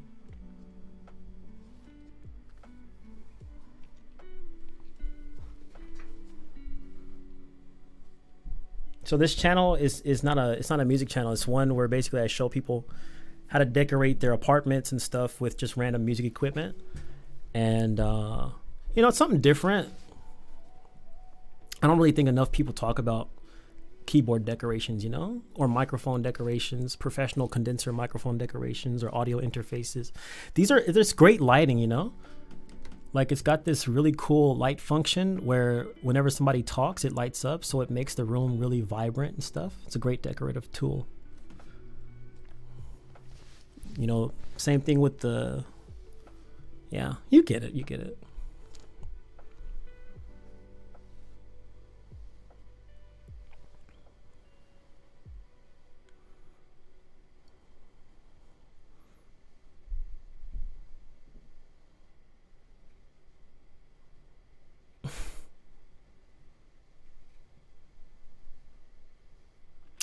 That's very passive aggressive. I'm sorry. I'm sorry.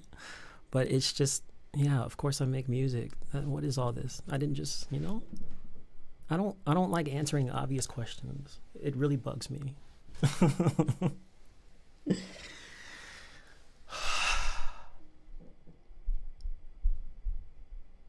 But I apologize for being passive aggressive. I really do. I shouldn't have done that.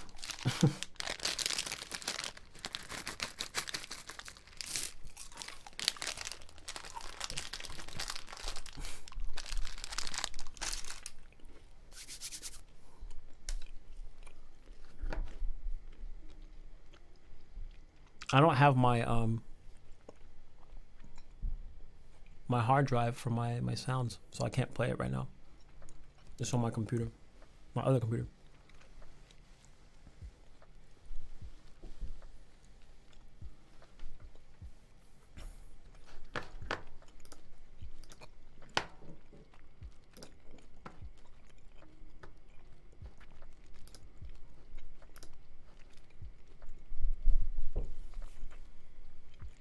Does anybody else want to mention this plugin? I can hide you as well. Let me know. My hand's on the mouse, so I'm good to go. Anybody else? Oh, here we go. Let's get you. I'm sorry, Nick. I can't do it anymore. I don't like being spammed. I really hate it. I'm having a very serious stream, and you guys are just blasting this dumbass plugin all over the place. So fucking annoying. Stop it. Thank you. I apologize for my language, but you have to. I can't do this anymore, man. I'm not sugarcoating shit anymore. Don't disrespect me. I don't care about your stupid ass plugin.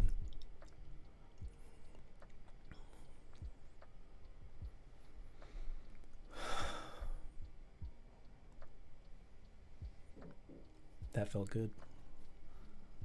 It felt really good. I'm never going to check it out now because of that. Ever. I'm never going to check it out. Don't email me.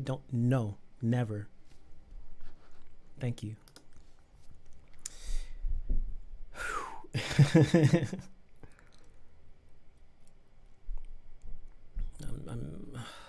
Yeah.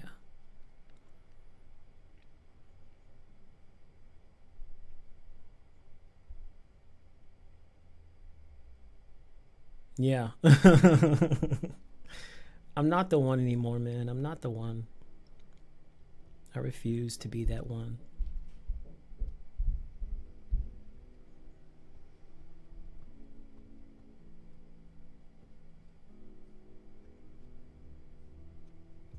It's a hair trigger right now. It's a hair trigger.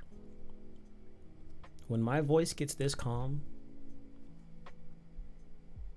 you see me bouncing, yeah? I know what it means, but you don't. So please, don't do it again. This is the calm before the storm. Literally. So please. I'm everything in my power, man. Okay.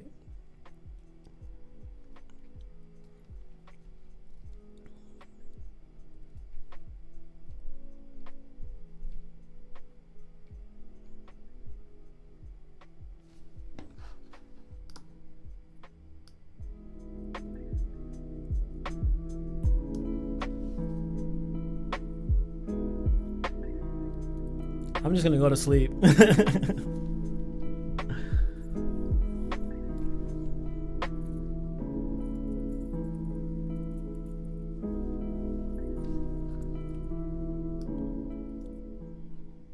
Okay. We vibing. I just, you know. It's like I refuse to be sucked into like negativity, but I also refuse to be disrespected, you know? So there has to be a balance. The yin and yang, there has to be a a little bit of fire moment that goes with the calm, you know? I used to just sugarcoat everything, like, oh no. Politely block them and all that stuff. No. You're gonna get this work first. I'm gonna tell you off. And then I'll block you. Don't disrespect me.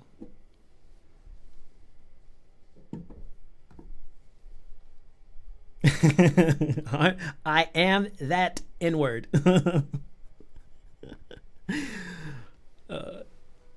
I am that guy, okay? You're not that guy. Oh, no, I am that guy, okay?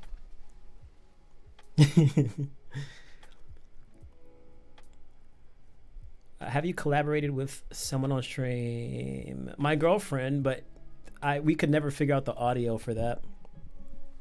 Oh, and I didn't collaborate on my stream with someone else, but I collaborated on Dorian from Group 82. That was the first stream collaboration I did, but it was on his channel, not mine.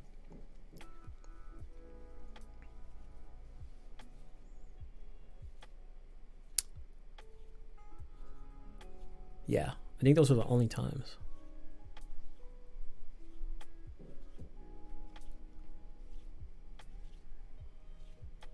What's the word?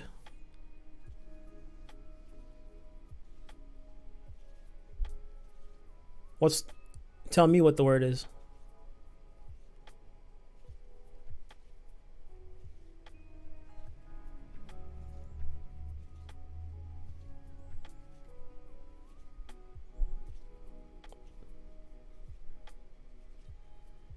So I know the next time I see it. Tell me what the word is. You're not gonna catch me slipping. I'm on it, man. Okay. I'm not an idiot. You know? This stuff is easy to find out. You're not gonna embarrass me like that. Have me saying some random stuff on stream. Why do people have to test you like that, man? For what? Why? I don't get it.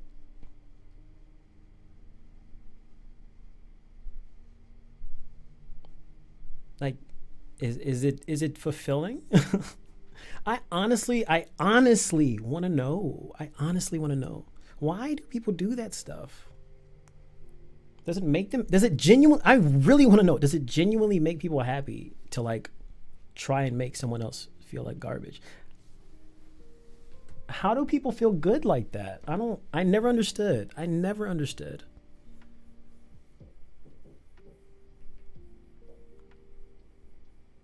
Like, what's the actual purpose of it?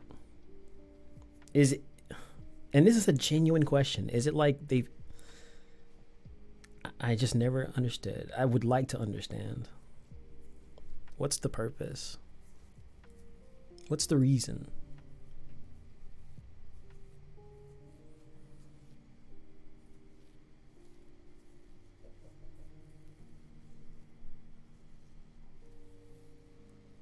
Yeah, but why? Is it a hobby? Oh man, I just love messing with people and making them. Yeah, man, it's so much fun. Go play a video game or something. What? I don't get it.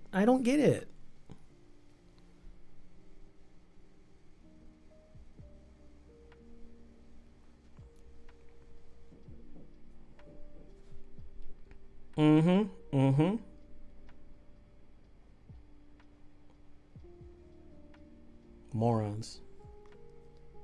Morons with no life. That's their problem. Yeah. I get it now.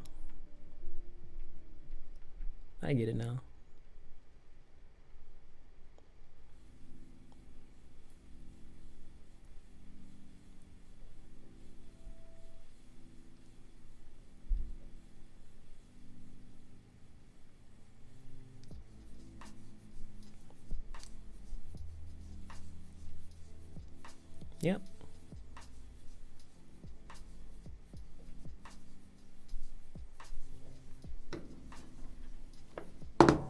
Yeah.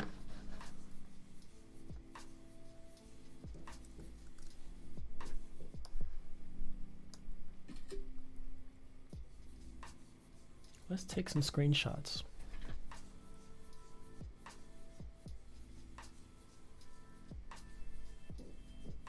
All right.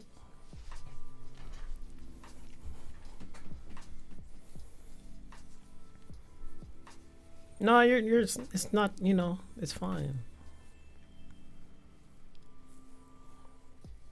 Nobody expected it anyway.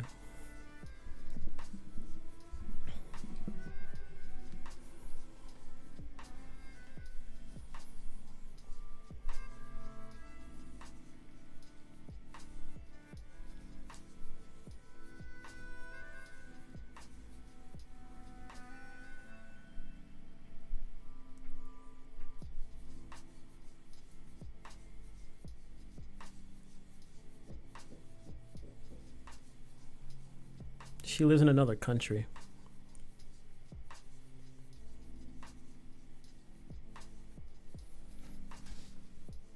It's actually 9 p.m. Almost 10 p.m. over there.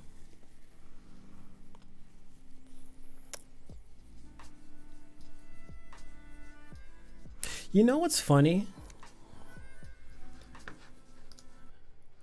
You know what's so funny is one of the people that was using those words was the Nick dude who was asking me all these questions, and I was giving all these answers to every question he was asking. And then this guy has the nerve to disrespect me. This is what I'm talking about, man. This is exactly what I'm talking about. Just people just taking advantage and then just treating you like dog shit after you've helped them out.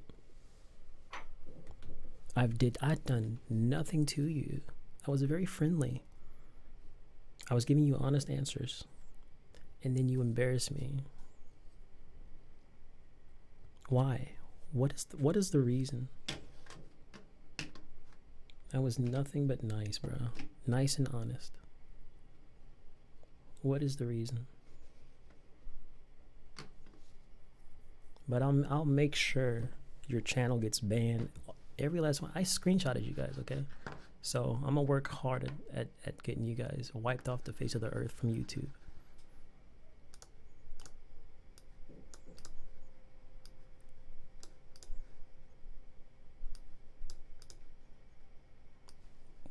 Like, what for?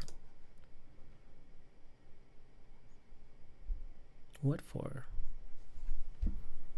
Yeah, you missed a bunch of moron idiots. So, I was helping out this dude earlier who was asking a lot of questions about music stuff, and I was just giving really straight answers. You're asking questions, I'm giving straight answers. I was being as honest and as straight as possible because that's how people should be when they're trying to learn or improve or whatever. Maybe they mistook some of the stuff I said as being rude or offensive or whatever. I don't know. But somewhere along the line, they started saying stuff about this plugin. And it was like a really weird word that I never saw before. They're like, yeah, this, I don't know, VST is going to be better than da-da-da-da. And I kept reading these words. Come to find out, these are like Hindi words for MFer and lady genitals and all that stuff. So they just had me up here looking like a plumb fool. And this is after I've given all this like helpful advice and tips and stuff. It's like, why do people have to just switch on you like that and disrespect you after you've done? It pisses me off. And that's everything I'm talking about. It just repeats in my life over and over, where I feel like I do things for people and then I just get fucked over, in some way. They're just become total strangers. I don't, why?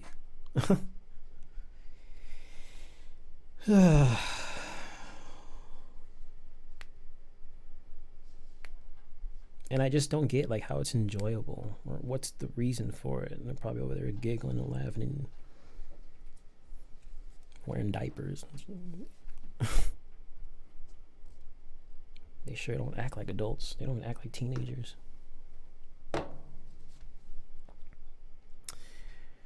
Yeah, it's just, I try not to. I try my best. And sometimes it works, sometimes it doesn't.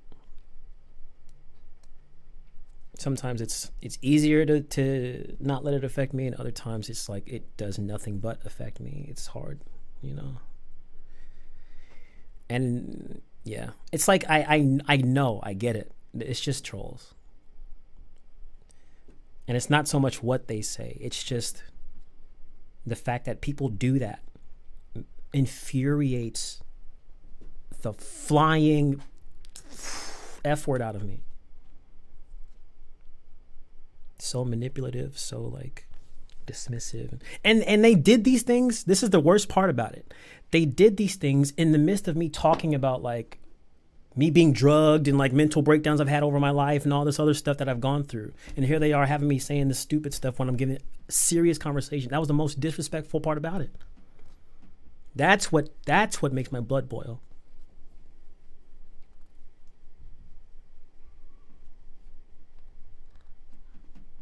It makes me want to break this TV, if I'm being totally honest. I just want to kick it. I want to kick it and stomp on it and jump. And then I want to run it over with my car.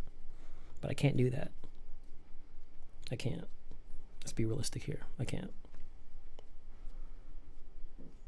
I just, yeah.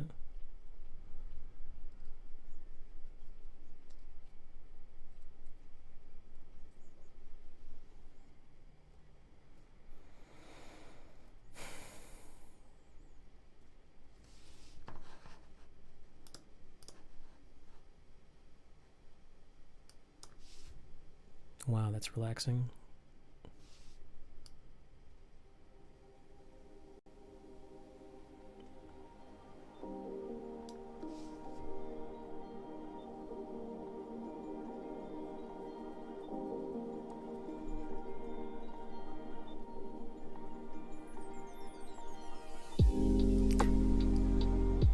Thank you.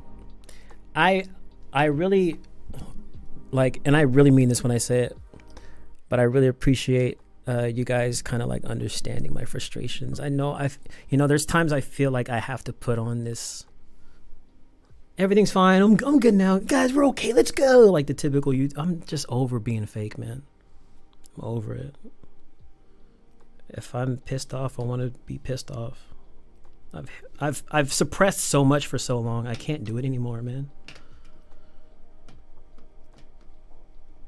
It drives me nuts. But I'm also scared, and like, if I express, that it's gonna be too much,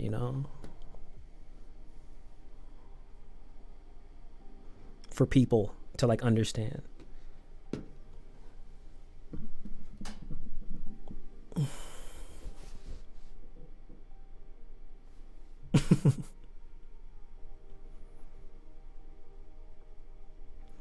I don't understand why they can't find fulfillment. Yeah, neither do I. Maybe there's nothing better to do. I don't know. The pastime.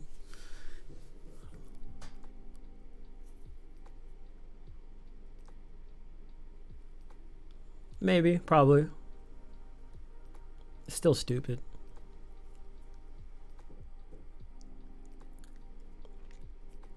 Any new artists I should check from the stream? Now, we didn't really do like a review. We just literally, the whole stream been talking, and it's been real chill. We just been kind of talking about life, talking about mental health, talking about all kinds of stuff, It's been a nice little like change from the usual. We heard a song from Anthony about his uncle who passed, which was a beautiful song. We listened to some Cab Calloway. I love the singer. Yeah. Being real is the best thing you can. Yeah, I agree.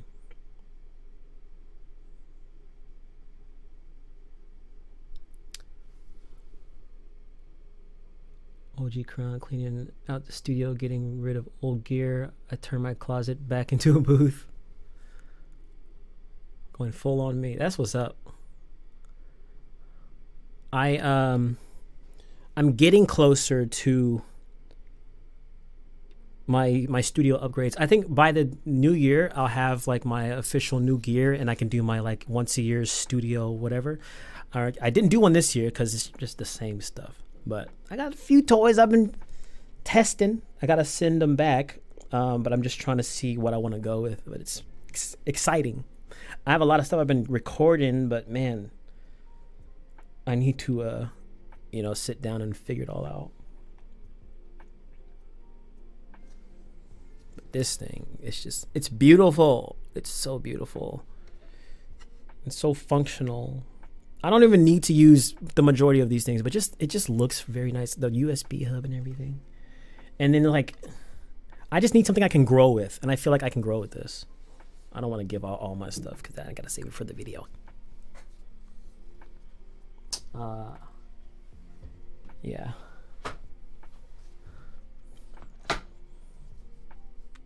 "19 days. That's another great thing to look forward to. 19 days till I'm in the UK.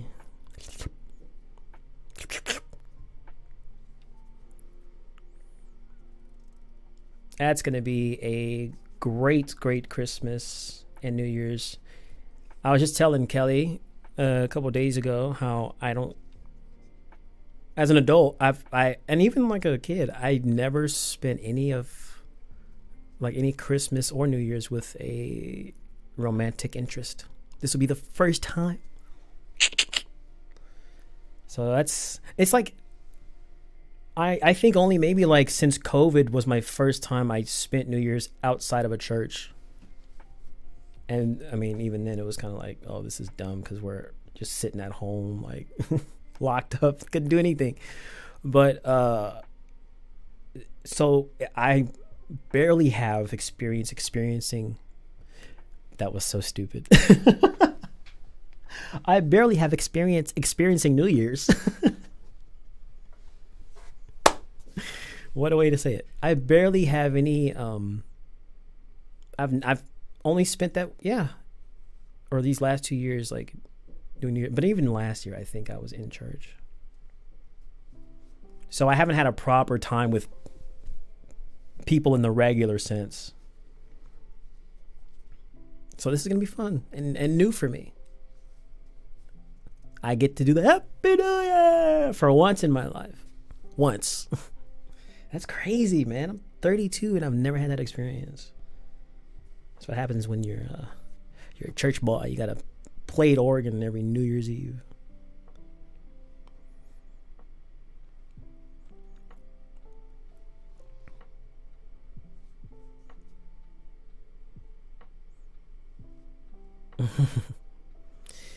People don't realize how big of a responsibility that is. And I know it's like, I don't need to do it, but I also don't need to go. So, this is another one of those cases of like not wanting to let people down. And it's not that I'm only showing up at church because I know there's nobody else who's going to play the organ and stuff. Because I would still go to church on Sundays. But it's just sometimes, man, I wish I didn't have to play the organ. Sometimes but it's just it's a responsibility. It's like an example of something you have to do, not have to do, but you do because you don't always love to do it, but it's like, there's just some things you have to do when you don't want to do it. That's what I'm getting at. You got to clean your room, even though cleaning is boring and it's annoying. You got to, take the trash out, or else your house is going to smell like a hoarder's house. Pizza boxes and stuff everywhere. And even though I love playing the organ, it's just sometimes I'm not in the mood.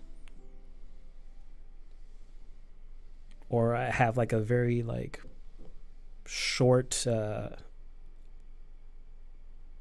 short fuse where like if a transition goes wrong or somebody sings a song I don't know or in a key I don't know, I'm just like, I want to give up and like, I'm done. Sing a cappella. Like there's days I just want to throw my hands up and not.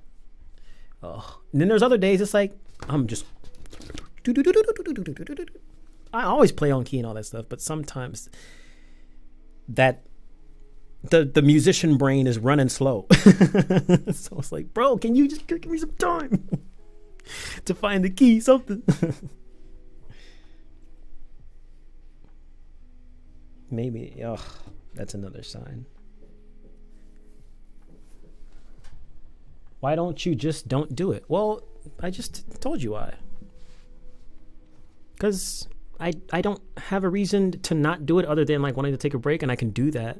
But, there are just, like, it's the same thing about going to work. Like, there's times where you don't want to go to work, but you can't just stay home. And like, yeah, the organ is not work in that traditional sense. But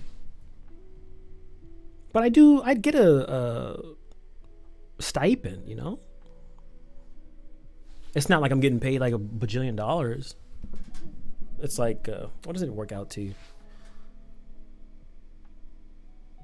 It's like $100 a service or something like that. And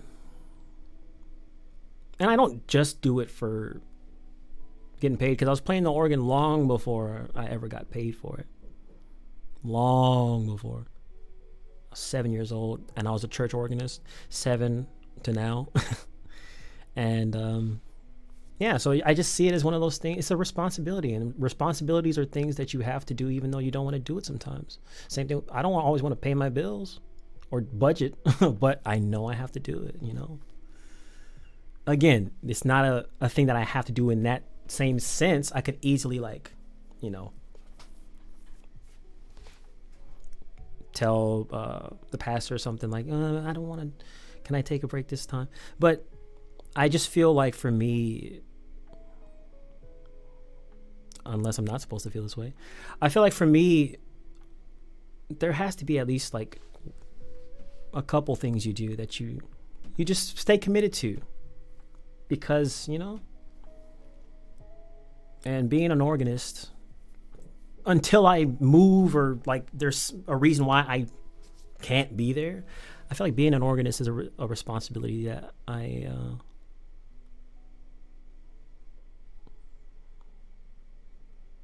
want to give myself.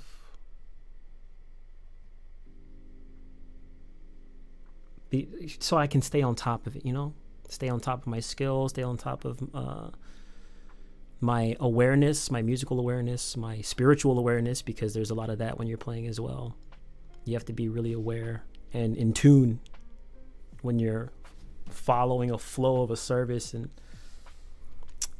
I think that's helped me become a better musician, It has. I know it has. And that's what's helped me kind of follow my flow when I do these things too. I take a lot of what I've learned from church and apply it to my live streams.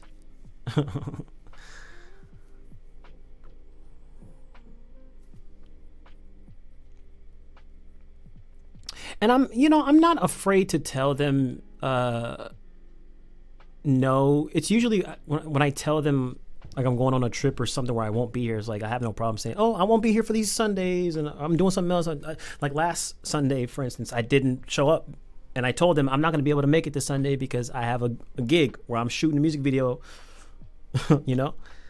So they were fine with that. And I know that they would be fine, if I wanted to take a Sunday off or take some time off. But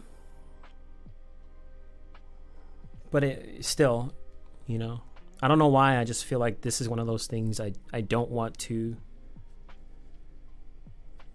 step back from just yet. I know it's coming because I'm getting tired.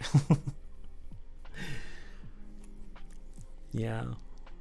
I don't think I would be as tired if I could tolerate a lot of the things I had to tolerate. Not that this bad stuff. It's just, like I said, sometimes I have a very short fuse when, like, I'm playing a song and then maybe I don't catch a cue and then they end up in a bridge and I'm still playing a chorus. And then that makes me so mad sometimes. Other times it's just like, oh, yes, whatever. It's just this roller coaster.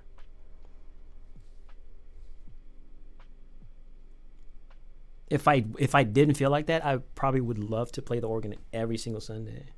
I would have no problem. But I'm just, basically this is just me trying to work through it and get that discipline, you know what I mean? Keep my discipline. Because it's got to be there in some aspect of my life. I've been letting myself slack off, a bit on the YouTube. So I think I've kind of released some pressure there. But I can't release the pressure everywhere because I feel like, it's too dangerous. You might get too lackadaisical. And that's why I want to keep some discipline. Like we talked about before in the live stream. It's all about the balance. Some things, you just have to make the balance. And I felt like if I pull back from YouTube, okay, now I can apply that pressure on my every Sunday. Do that thing that I don't want to do every Sunday. Because I'm being more lenient with myself on YouTube and not stressing out if I don't get, well, I am stressing out if I don't get an upload, but not as much as before. It's still an issue though, I admit.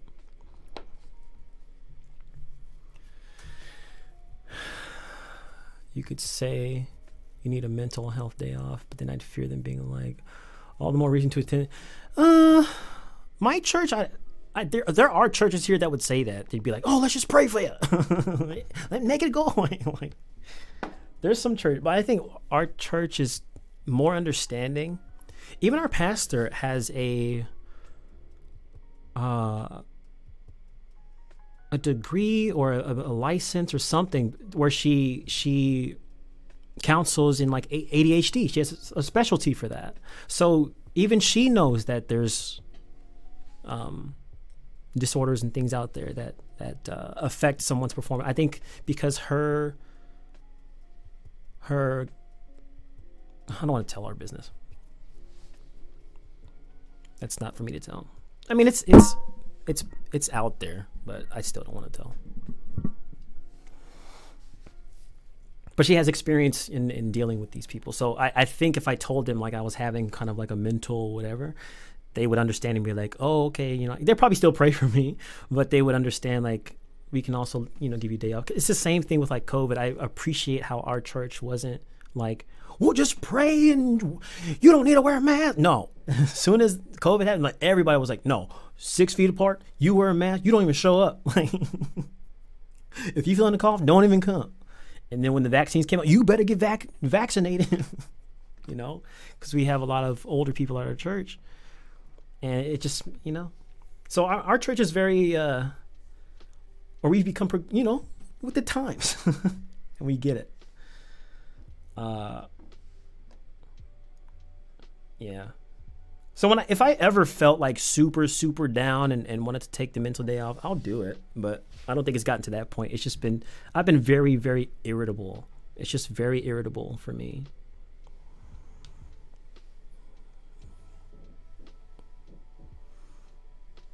At times, not all the time. Well, certain situations, it depends. I'm in a legendary live. Yes, you are. Tread lightly.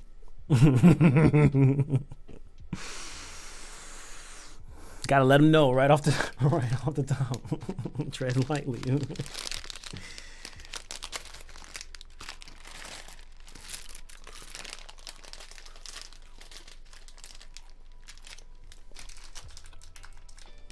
Gaming. I really love gaming.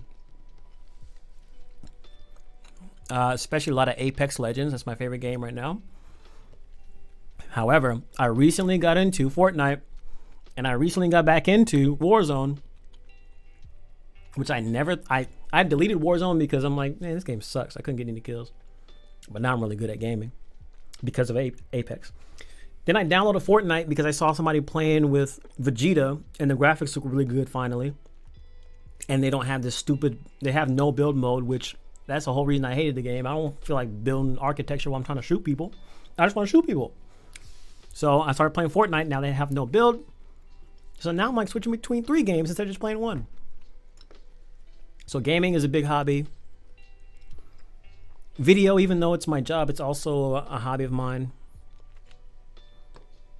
What else do I like to do? I like to save money. Yeah, the new Warzone. The old one, I don't know. The old one, I felt like I died too fast and I got no kills. And this one, it's just like I'm popping off on everybody.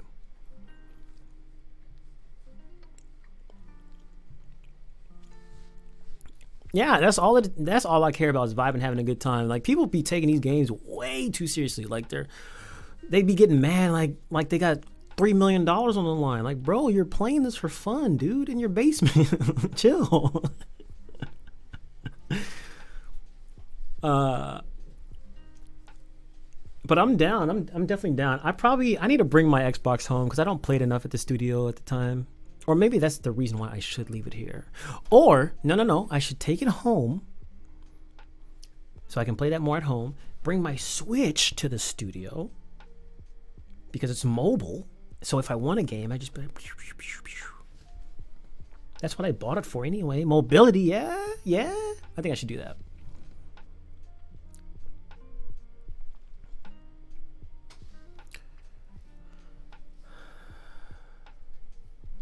Take a walk in the sun? I shall. Game talk, life, and laugh. Yeah. Competitive gaming has ruined the... Yes, it has. Because now all these games, they're like catering, some of them, to these competitive gamers. Because that's the whole reason for a second, I was kind of getting tired of Apex. I'm like, bro, people are taking this too seriously. I just want to have fun again. But now I feel like, even though everybody else kind of is hating it right now, I feel like I've been having the most fun I've been having. Maybe that's because I switched my mindset about the game, and I just don't care what other people do, and if they act stupid, I just let them act stupid. Meanwhile, I just go save the day. Dun-da-da-da. Yeah, Kelly's a cozy gamer. I want all the smoke. I want to be like dodging artillery strikes and running into buildings and jumping on people. I'm trying to do all the crazy stuff and slide. And then Kelly's like,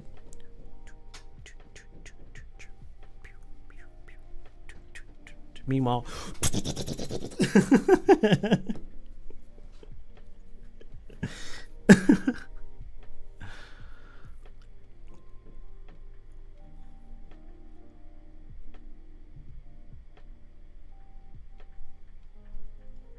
tread lightly.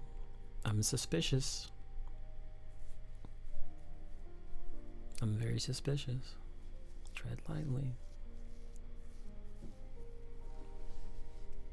Yes, you know. And if you say something else, I know you know I'm talking about you. Maybe I'm just being paranoid. But that's how it started last time. Tread lightly. Okay. I do want the smoke. Tread lightly. Full Rambo. That stuff is fun. Like, especially when you just go out there. Like, sometimes I'll be trying to be all tactical and hide behind the little things. There's other times where I'm like, we're playing a game for a reason. Let's just like Rambo it. So I'll run in there with like just to slide and just, I don't care like if I get, shot at and killed and all that. It's just fun to do it sometimes. Because then when you come out alive, then you just feel like,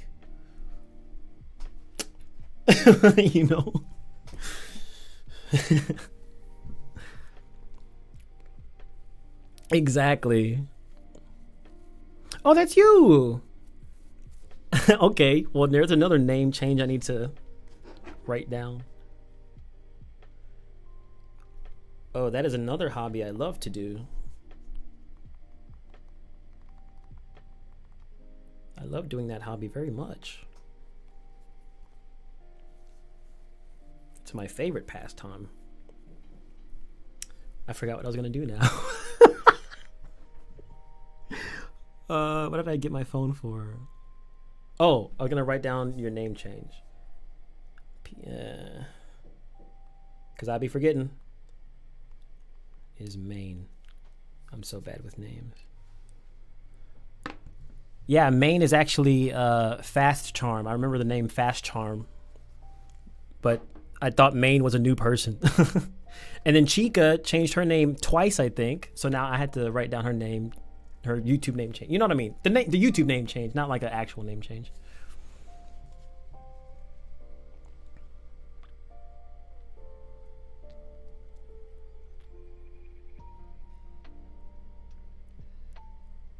Yeah.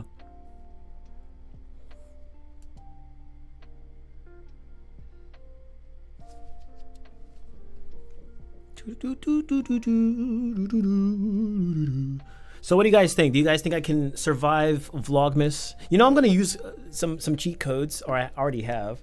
So like if I have days where I feel like I can't make a video, you best believe I'm putting up a short. Just some little low effort. But I really want to do everyday uploads and see if I can kind of kickstart my channel again. Because boy, oh boy, my subscribers per month, and I know it's not about the numbers, I know, but it is at an all-time low, and I know it's because I haven't uploaded. Your boy, rightfully so, I'm focused on being all that you can be, but I still don't, I'm still trying to maintain, and exactly, yeah.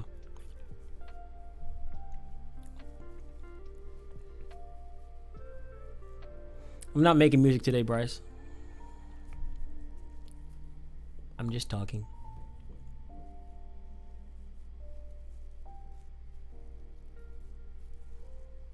No doubt. You can't doubt. Because doubt leaves room for,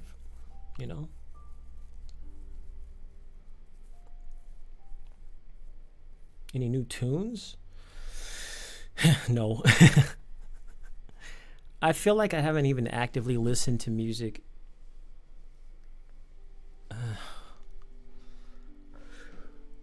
If we're talking like consistently, I haven't actively listened to music in years. But the last time I listened to a new project in full was was it last year? CLB and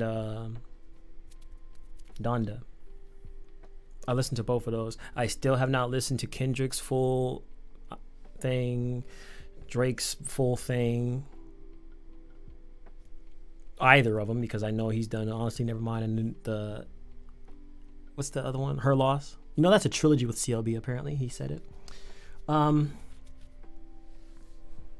Yeah, I hate how I don't get around to like listening to songs, music anymore. It's just, it feels like a chore now. But I miss it.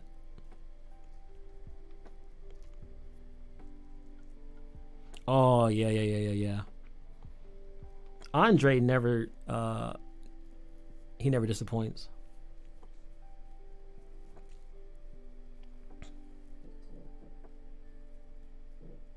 No discounts. If you want to have a lower price, you have to go somewhere else. My price is not going to change. Tread lightly, my friend. Thank you. I told you my suspicions. The nervous tick is back.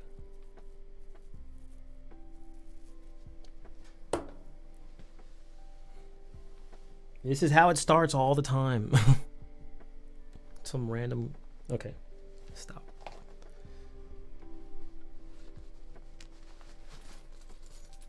Just all I need is one more thing, and I'm telling you, hair trigger. All I need is one more.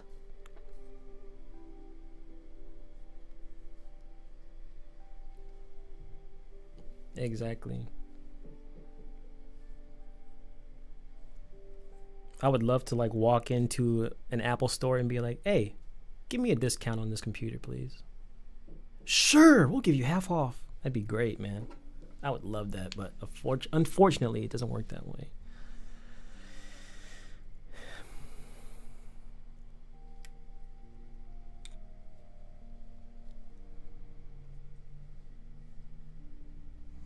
You know what album also gets me super hyped, especially when I was watching like a UFC event and I was just listening to it, but it was the Sunday service. One of the Sunday Jesus is King.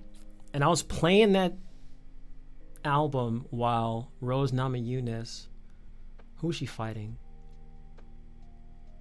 I think it was the Chinese woman, the Chinese fighter. Somebody, but I remember the song was playing. It's like, beautiful morning.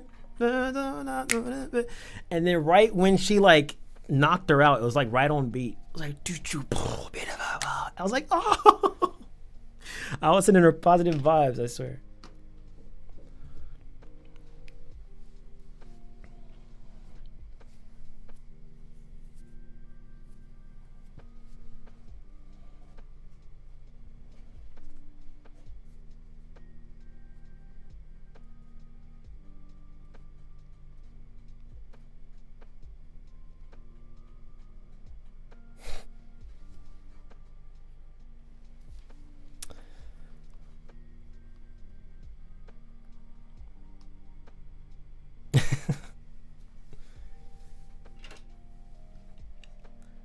Very hype. Sorry, I know. That was a very weird, awkward silence.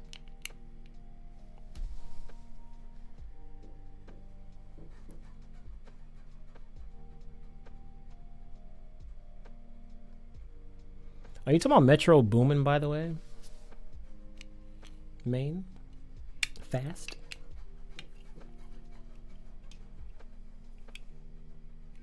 I didn't know he had a new one out.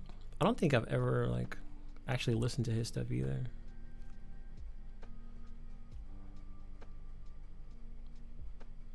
Look at that depth of field. I love cinematics. I'm like so clear, and then my hand just in the foreground here. And then the background blur. It's so, look, the 3-dimensional. Put something in the foreground, the focus, and then something in the background. Sorry.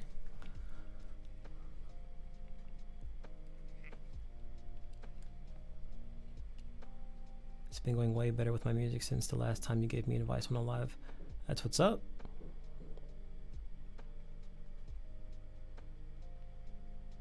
You're good.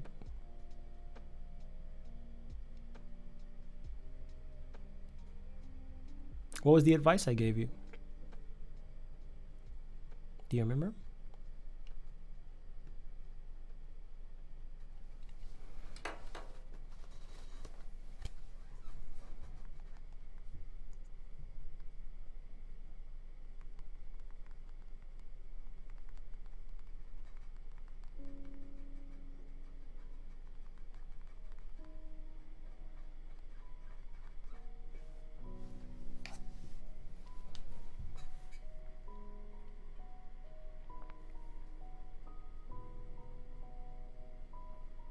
Bryce Walker, huh?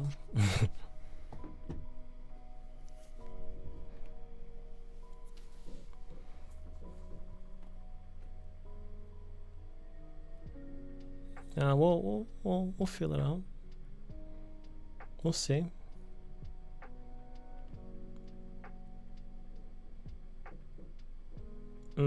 Nice. It's great. It's great advice. It's the other way around. Heroes and villains. Wait, what is? Oh, I just now saw your question, Riz. What's your goal musically for next year? Okay, so that was loud in my ears.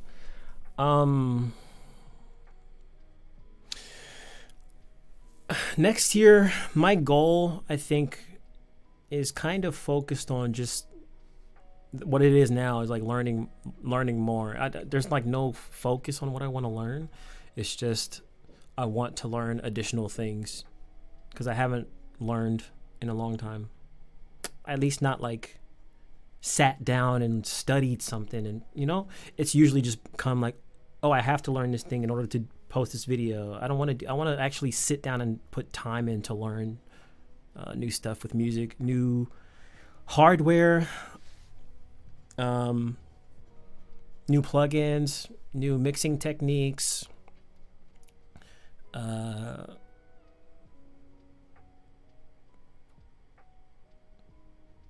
Yeah. And maybe picking up an instrument. I was thinking, honestly, of potentially, I don't know yet, but potentially putting a drum set in here and like having a place where I could like learn how to play the drums, but also record my own live drums. Like, I think that'd be so cool. Just like a small, tiny drum set I could like put over here, because there's just a TV over there right now. I also have a goal to do some not soundproofing, but some sound treatments in here, because I've been here for 2 years and I have no sound treatments still. Even if it's just to get like those T-stand blankets and just like drape them down. I need to do something. It's so irresponsible to be a studio owner and you haven't even treated your own studio.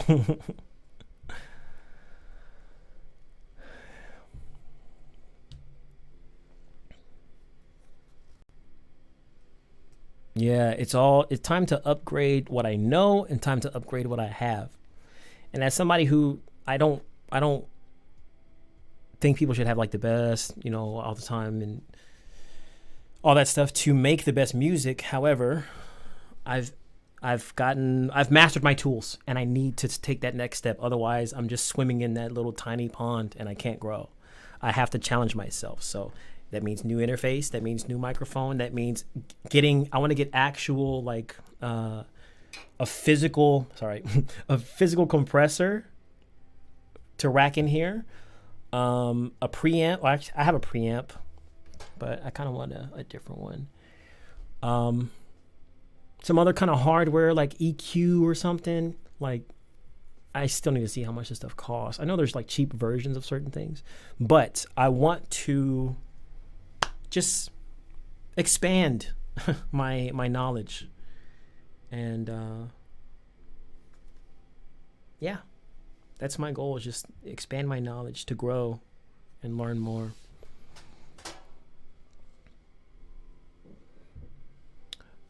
I took my digital set out, put put it in my attic today. Your digital set. If you want to. Wait, what do you mean? What is that?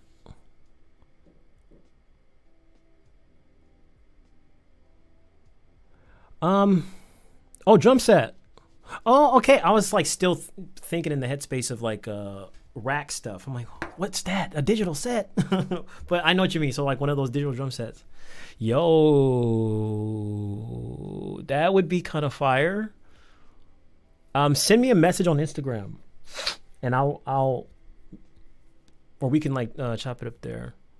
I'll remember to check it. I'll write that down in my notes.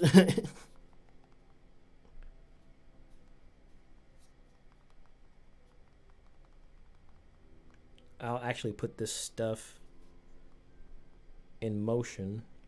It's a great app, by the way.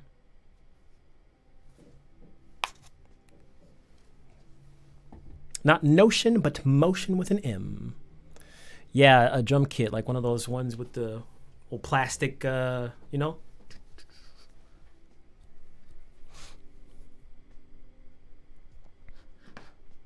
Oh, and yeah, an analog synth. I would love to have at least a small, like, because I used to own a Microkorg XL or the regular micro. I don't know, whichever the brown one was, I owned, and had the little kind of vocoder thing that came out the top. I was so happy to have that thing, but I didn't know what I was doing with it. I didn't know how to play the sounds into my DAW. I didn't want to learn how, but now I'm in that mind space. So I want like a physical synth too. 222, very nice. That's two for two for me. And literally my Streamlabs version is 1.11.1. Wow. So what was I saying? I forgot what I was saying. My brain moves so fast. Okay. Oh, a synth. So yeah, I want to get one and keep it because I sold that also when I was going through a tough time monetarily and I needed to pay my bills. So I sold all my music gear. Yikes. And that was like at the start of me being self-employed, which is why I sold it. I needed money without getting a job because I had to continue this YouTube thing. But I sold everything but my computer and one small MIDI controller. And now I have this because I trusted the process. And I believed, you know, even in the midst of adversity.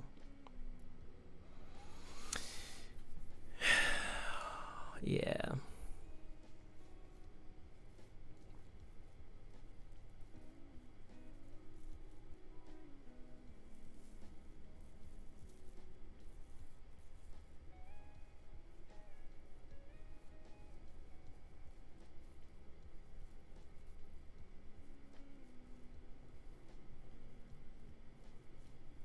Sorry, my brain is like,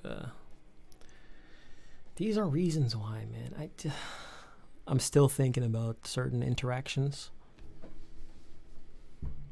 Not that it's like, you know, but it's just, why am I still thinking about it? It's like, do you store everything digital in hard drives? Not Dropbox, no. I store some stuff in, you know, online, but it's just like stuff that I need to send to people. It's not really many personal things.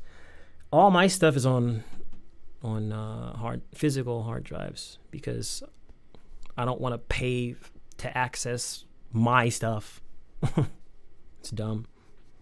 That's also why I built a network attached storage so that I can access my own stuff from the cloud when I want to without paying a monthly fee to do it. Because imagine if I missed a payment on Google Drive, guess what? Well, I probably would still be able to access it, but I wouldn't be able to add more and all that stuff. It's just dumb. There are other services, though, where you can't access your stuff if you miss a payment. Somebody said it best, like all these subscription things and everything, basically it's getting to a point to where you own nothing, like not even your own photos. You're paying Google to store your photos. And the moment you stop paying, they're not yours. They're Google's. Not legally, but you know what I mean? Just the concept of, why am I paying to access my stuff? That's why, you know, physical hard drives all the way. Like, I only ever use, you know, WeTransfer and stuff for like sending things to people.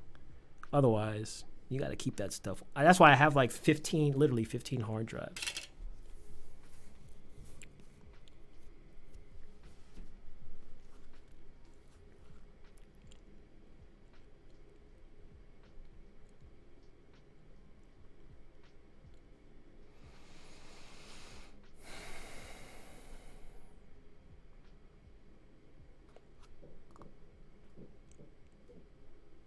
What? When did that happen? One time?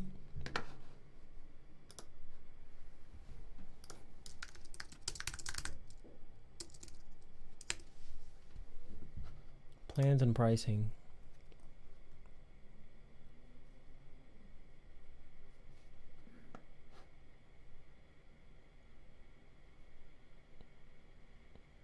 Everything here says per month.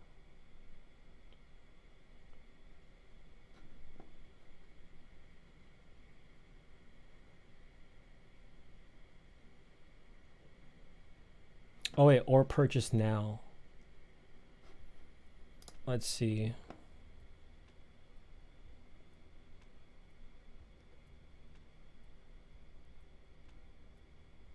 Well, tell me what the purchase now price is.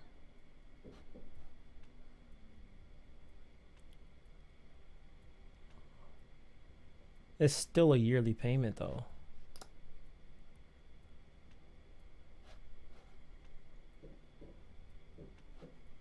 Purchase now.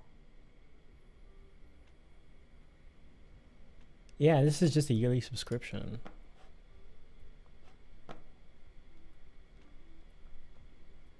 Which is still, it's a subscription still.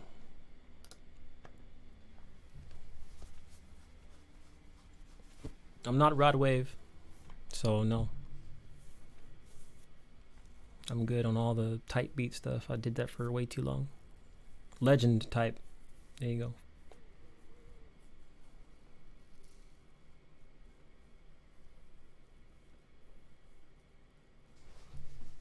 Yeah, if you caught a deal and you get storage forever, God bless. I would have taken advantage of that. But nah, this is they're just talking about purchase now for the year, basically. Yeah, I'm like, there's no way. These people, they want to milk you for every dollar you have. There's no way. It would be great, though.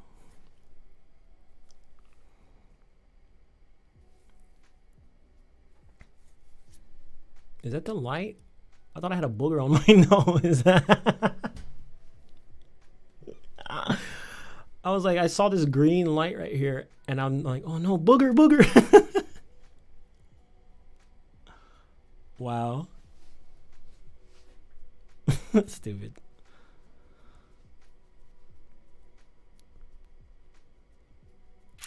Yeah, listen, man. Everybody and their mom is going to subscription stuff, and it's just like, bro, I can't subscribe to everything. So some of y'all just gonna have to you're gonna lose me as a customer, you know.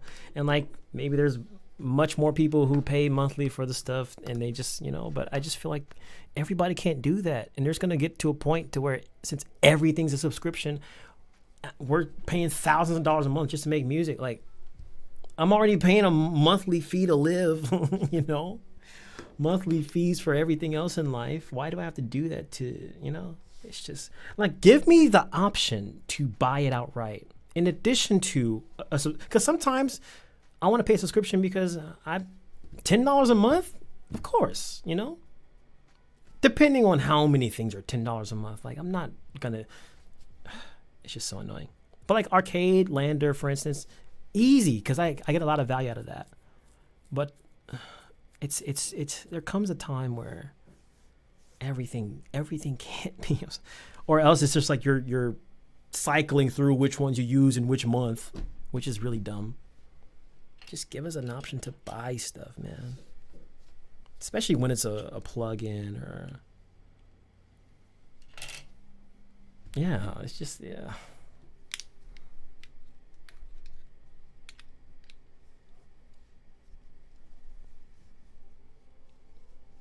They're going to do what they want to do. I can't change it. No, that was last week, man.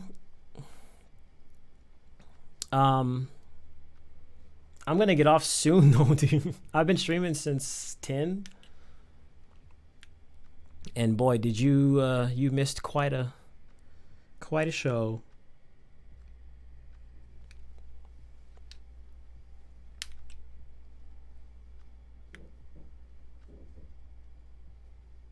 Exactly. Not every studio is online.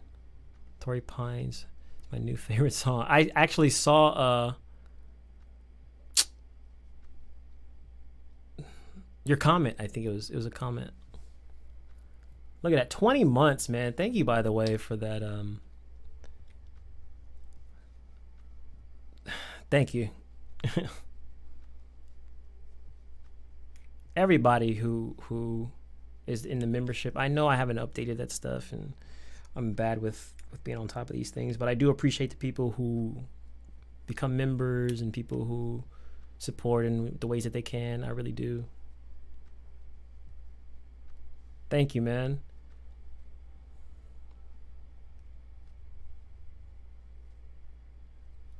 Dang, everybody liked that song. That's very comforting. Maybe I should play it some more. And there shall be more. I think I know which one's going to be next because where my headspace is at. I think. So I'm excited for the next one as well. If I can pay Netflix every month, I can rock with a fellow musician. Hey, thank you, Aubrey, for joining. I don't. So the stuff I wrote in there, by the way, like I wrote some of these little stipulations for these levels a long time ago, and I'm just telling you now, I cannot guarantee any of that stuff because I forgot what I wrote in there, and it's just, you know. But with that in mind, if you do want to join, then I appreciate it, and if you don't, then yeah, I'm gonna take a look and just see what's there. But yeah, I admit I've been so bad with a lot of this stuff, being on top of these things. Thank you. How do you do the green block thing? Well, wait, did you do?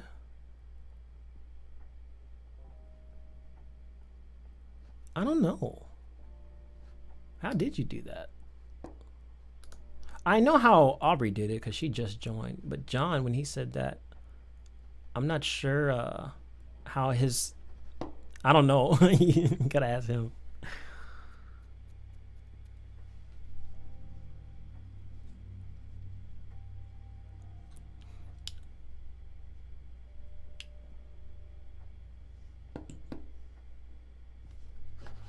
And if you wanna go to the Black Beach, we go and take off your clothes and go sola. We out on the road, just give me a blow, and I'll make you glow when you make it flow out. I've been waiting all day. Let's get this underway. I wanna stay, cause it ain't over. If you do the donation thing, you get a free highlighted message. That's tight.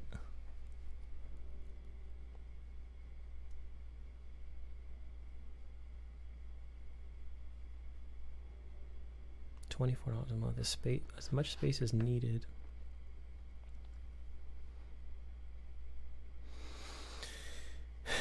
I do need a place to back up my NAS, so maybe I was looking at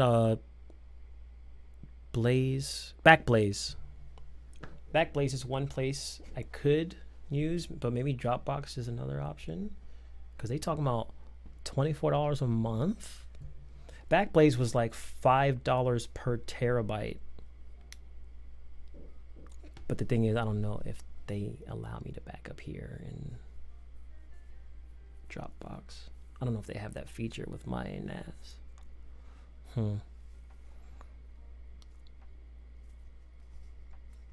Can you get some advice? Keep producing.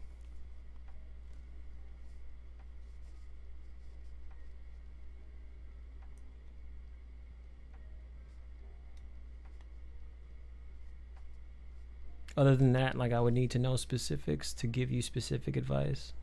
Advice on what aspect?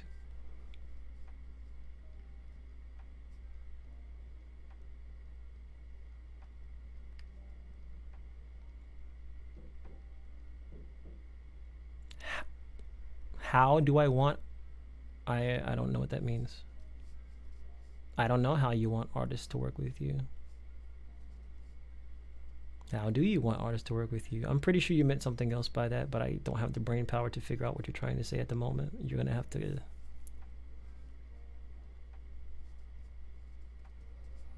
I'm not sure what nightcore music is, or if I've ever heard of it.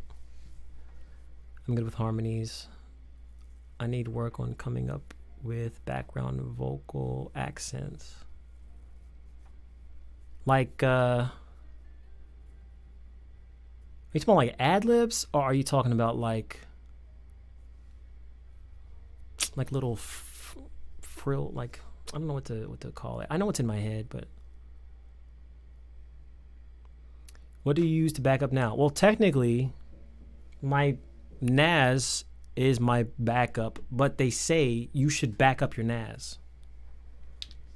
So, well, honestly, technically, since I have a copy of almost everything on my NAS, I have 2 backups. So I have the regular hard drives, and then I have that same stuff on the NAS. However, because I want to get everything on the NAS, eventually I'm going to need to back that up. So if that fails, I still have it somewhere else to. It's just a big jungle, a big cloud jungle. Back that NAS up.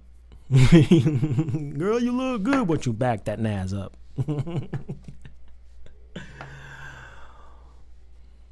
How do I make myself more out there so artists want to work with me? Well, you have to get out there. How do you get out there? There's multiple ways. As a producer, post on YouTube. You have a YouTube channel, so just start posting. That's the only way you get out there. You have to put yourself in front of people. You have to. Just keep putting yourself in front of people, aka keep uploading your beat videos or your production videos, you teaching something you know, something you want to express, whatever it is. Just you have to just put yourself out there. There's no other way to do that. You got to show up, you got to post, you got to keep doing it, and not for a week. You got to do it for years, and be prepared to be disappointed when it doesn't happen when you want it to happen. That's why you do it for the love. But yeah, it takes a long time, and it takes a lot of consistency. Just keep doing the same thing. Keep uploading. That's it.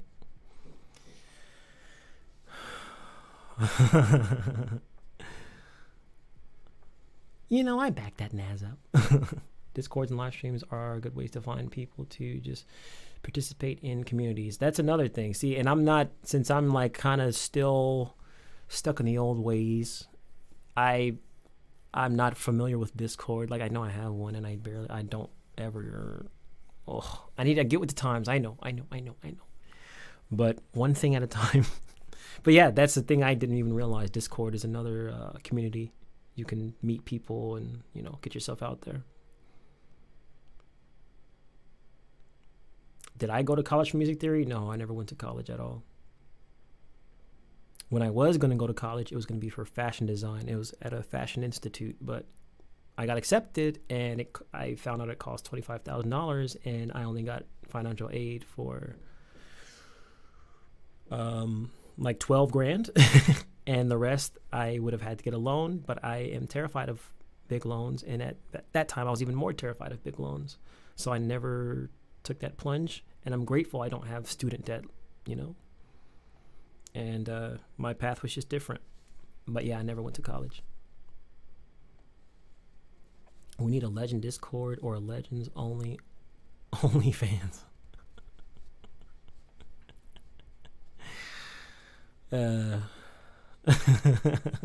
I have one. I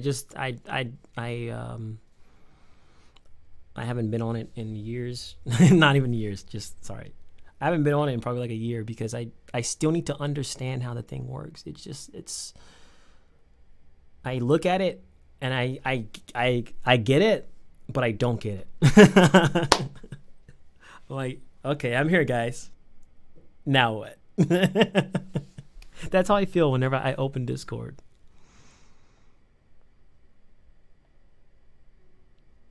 I get it, but I don't get it.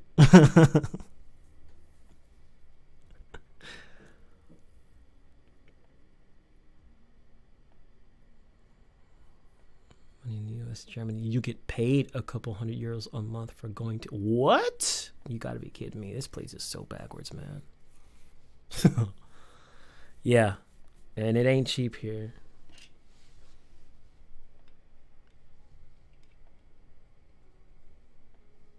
At all. It's like, I told somebody this morning, dude, like, we're being priced out of life. At one point, it felt like we're just being priced out of living. Like, oh, you can't afford gas, you can't afford college, you can't afford food, you can't afford this, you can't afford to live. You can't afford a home.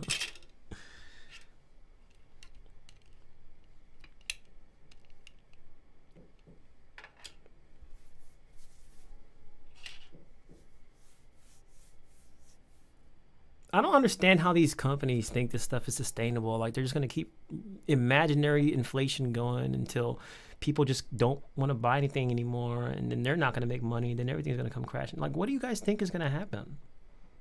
Do you think we're just made of endless money, especially when there's no raises happening and all these price hikes and stuff, but then the doggone hourly wage or the wages of people is not matching those hikes in these, you know? It doesn't make sense.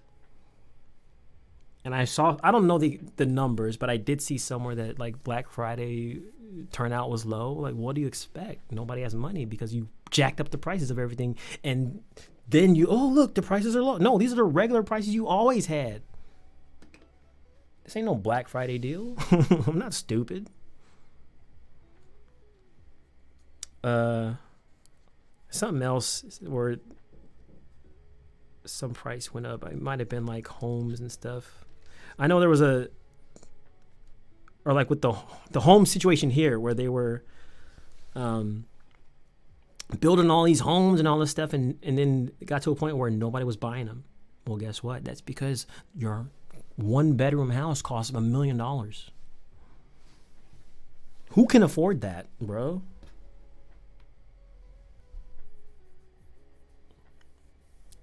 Living, ugh. I'm not going to say that because that sounds really morbid. I'm going to say living makes no sense anymore. But I don't mean it in that way, okay? I really don't. It's just, life doesn't, it's like these people, how do you think it's sustainable? Anything happening on earth now is not. And I don't mean to be like Mr. Hipster and all this stuff, but like, you know what I mean? Just using all these resources and people, $30 billion companies going bankrupt overnight because of the stupid choices that they made in politics and all these other things that's going on, and people losing jobs and 11,000 people getting fired, and Facebook and all this nonsense happening, prices going up, imaginary inflation.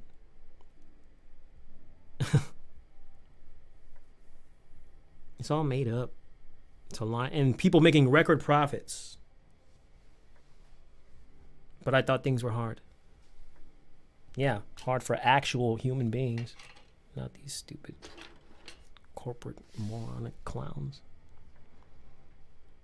And that includes Mr. Twitter moron himself. Twitter. should I say? No. Should I say twatter? Is that bad? Maybe that. No, that was probably bad. If people really get upset about that, I'm just gonna move to Australia and just, where I can say all kinds of stuff. Australians be saying everything, bro, and it's just normal in everyday life. I be hearing stuff from Australians, and I'll be like, are you mad at me right now? Like no, I'm just talking. Like, oh, okay. I started early, hoodie.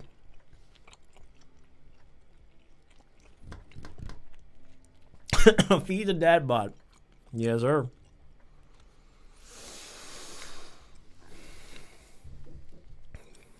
I feel like, yeah, politicians, it's just so hilarious how all these old people are running the world, and the majority of the world is not old. Are they? I don't think so, right?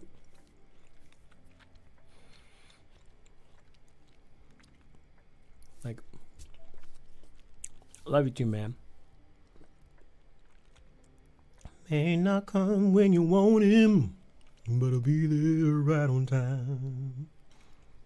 He's an on time God. Yes, he is. I like to see you eat. It's not an ASMR channel. You just eat candy and drink liquor. I can get sponsored by Maker's Mark and Skittles. You know, I actually was considering doing like those ASMR like 10-hour sleep videos, but like my own version on this channel where I make my own kind of like music mix. So it'll be like beats to go to sleep to or whatever, but there would also be like music, like, I mean, not music, rain in the background. What's the vines?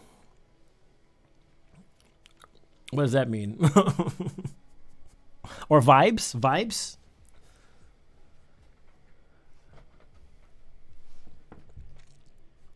I think it'd be dope too. I was like, is this another term? I'm losing a grip on reality and I'm missing all the terms of the new you know what I mean? I thought it was one of those things. The vibes have been literally the whole time talking, man. And it's been very therapeutic and also very exposing, and also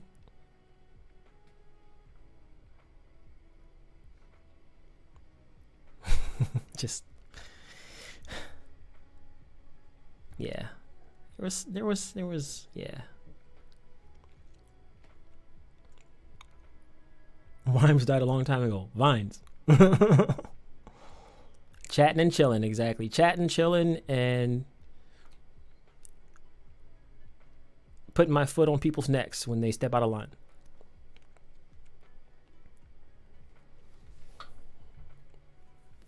I told the story about how I was drugged when I was traveling both times, or not both times, but 2017, 2019. Yeah, I told both of those stories because I was having a moment.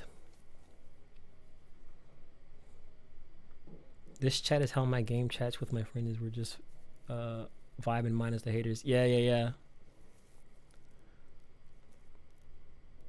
Who's behind me?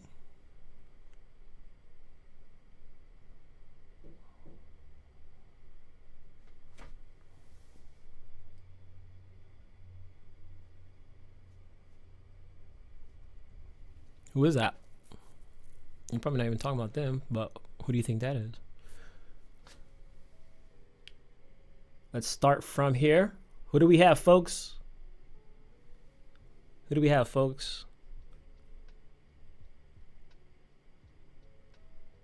Give me your guesses.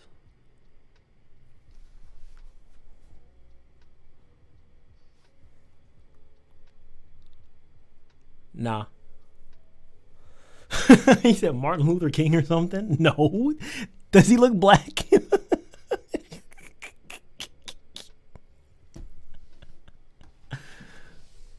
Nah.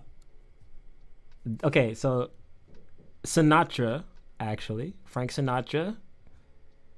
I believe this one is Dean Martin. I forget who this guy is, right there with the white shirt. And then this is Sammy Davis Jr., the Rat Pack.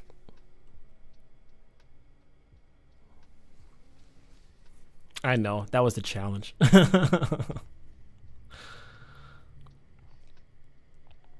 It was challenge level hard. That was Mr. Bojangles. TV sitcom. Which sitcom you talking about?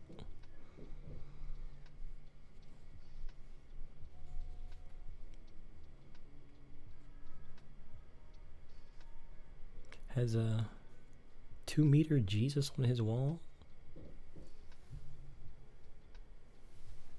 Where would I put that?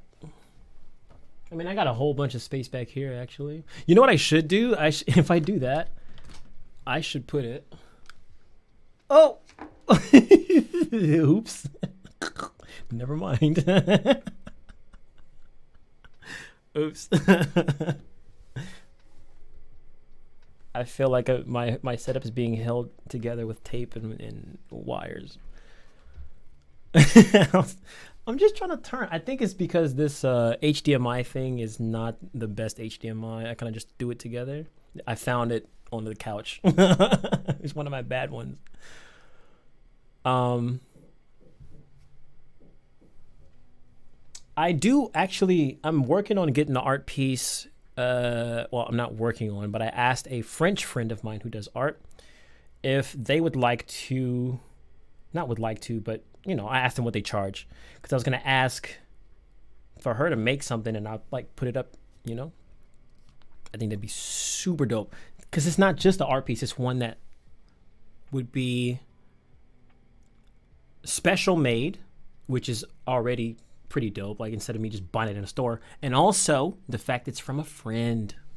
I like that kind of stuff, but I don't know what to get, so I kind of want to just be like, make whatever you feel like making. That to me is like, sorry, I'm yelling. That to me is like the best way to approach that kind of thing, like an artist, unless they want to have direction or need direction from you. But I'm more so like, hey man, just like, what do you feel? I want that hanging in my room. Like, just give me something genuine and honest to you right now. That's how I want to approach it. Duct tape and bubblegum. Maybe kick up a little inspo. I'm gonna tell you, Hoodie. I don't know. Well, I know I'm not in production mode right now. I want to be, but it took me some energy to even get here to stream. Senor Rough Cut. Oh, is it one of your songs you're saying? I didn't know if you were sending like a sample like before or you're sending a song. If you're sending a song, I can play that.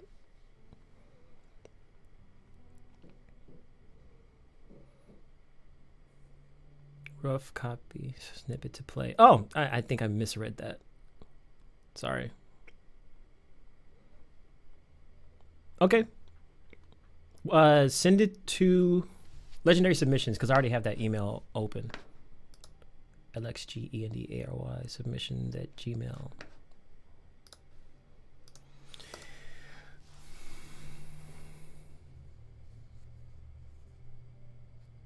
Something I'm working on?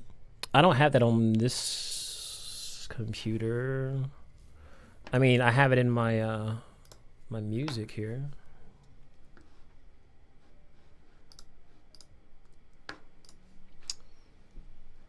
Let's see.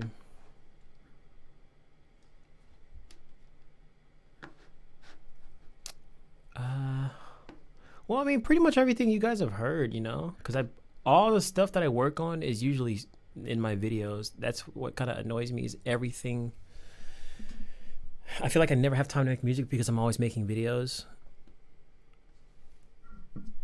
And so that's why I try to implement the two together. But the problem with that is I end up with stuff you guys have already heard a lot of.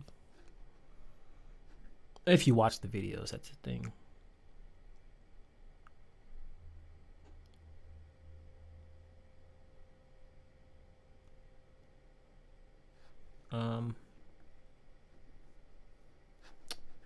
Devil's Plan. Ignition. Recent. I know maybe I added some other songs I was working on.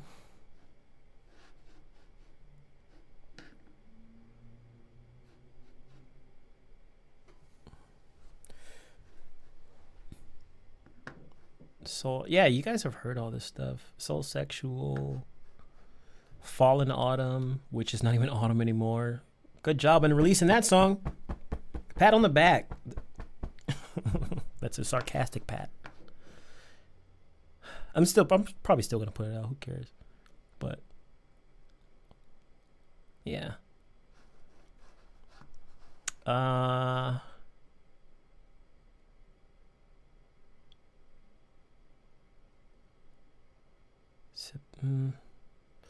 still want to put this one out. But you guys have heard this too. Wow. Super rough. Okay. I just wanna live in peace.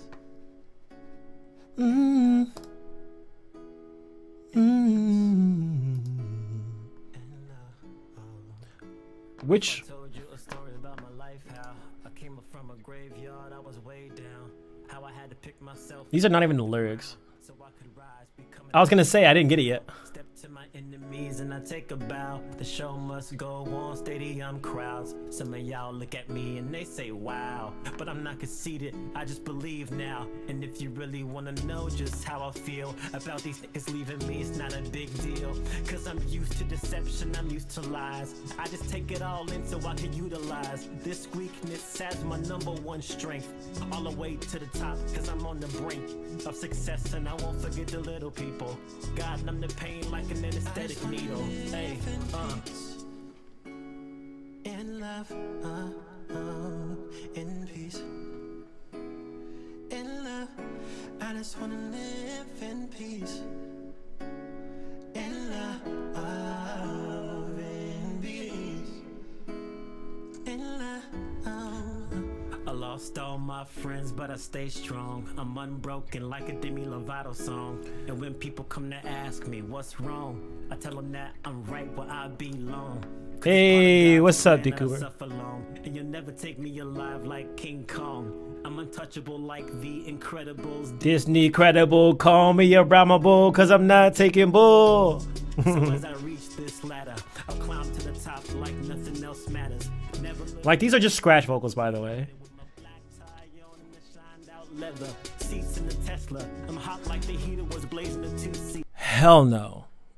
No Tesla. I'm moving fast like 200 miles an hour. 1,000 horsepower, cause the time is ours. Why you tripping off the powder, huh? I can't. Anything to do with that dude, man. He infuriates me now. I got it.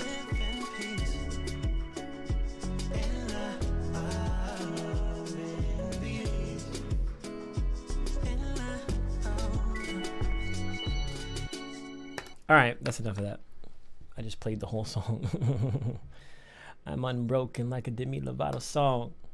I love that line too. Like it, but the drums could use. It's not finished.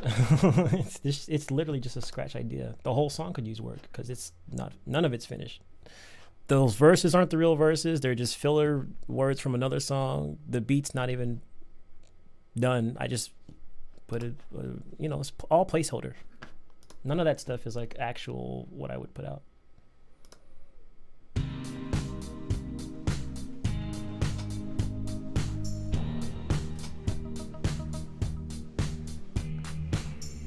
This is like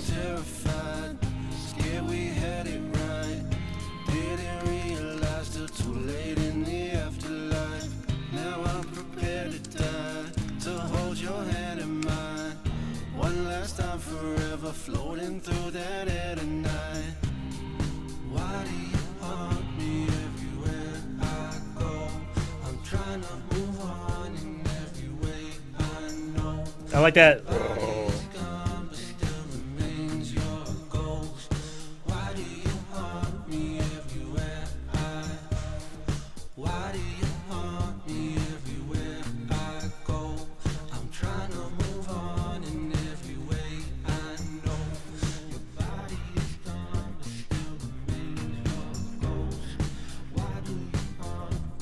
I like the way the beat drives.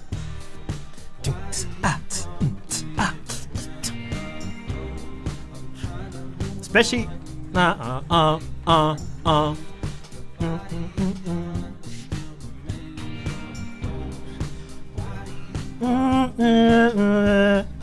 go.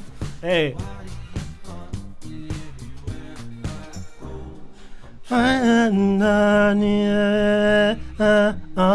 Hey. I hear that.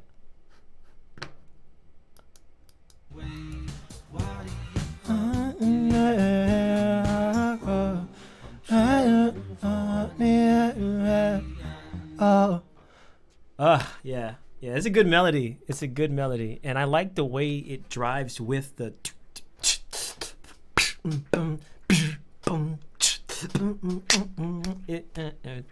I don't know. I like how there's something about when the way the lyrics kind of hit with the kick and the snare of a song. It doesn't always have to be like that, but there's certain grooves I feel that just it vibes so well. And this is one of those like pop. It started off like a Western though, which was dope as well. Just listen.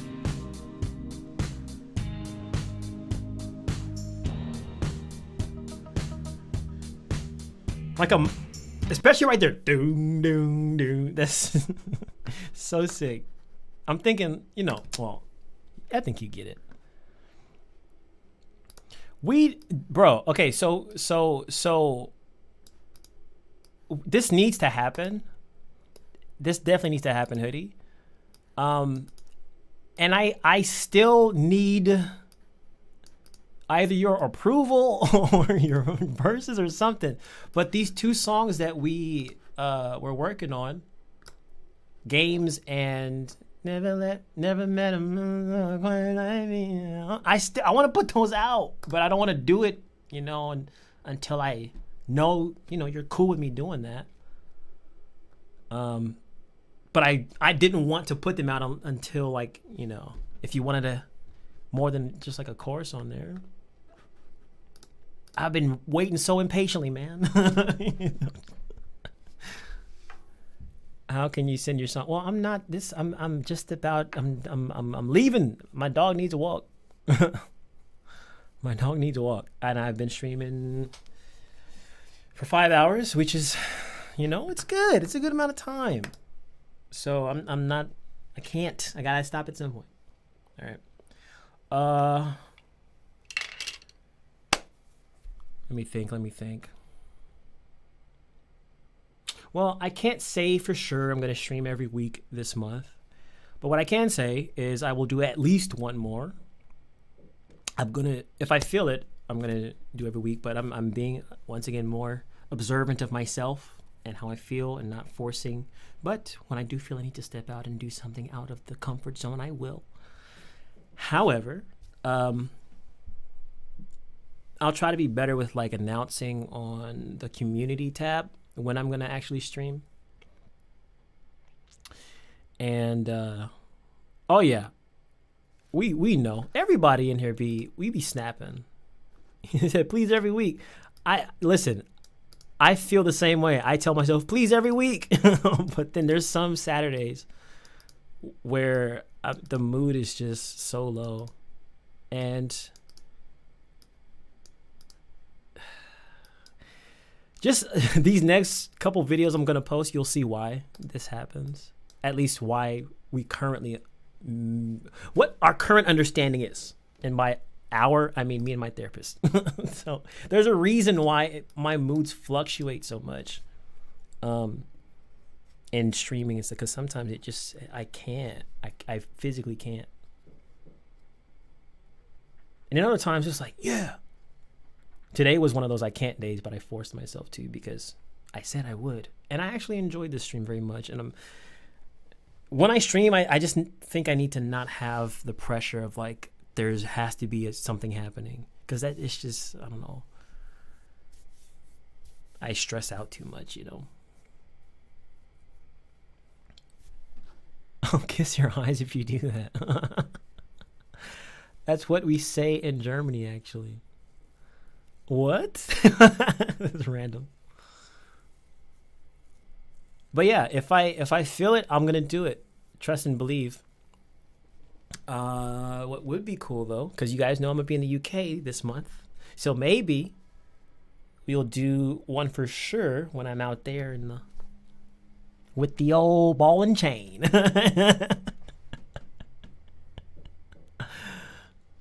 I'm gonna skip that.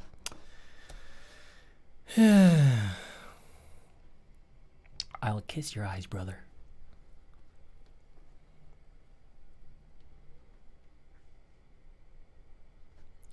Ich kuss. I'm not gonna try. Ich kuss die. How do you say that? I don't know. Den Augenbruder. Ich kuss den Augenbruder.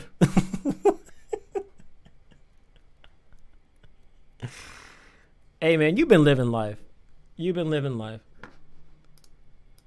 As you know, I feel like I've been slacking myself, but I gotta say to myself, I've been living life too. Life been, at times, just kicking my booty hole, you know? At times. Not all, just at times.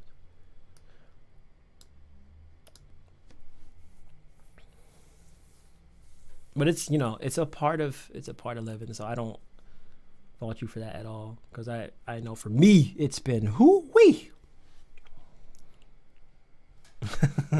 It's been one.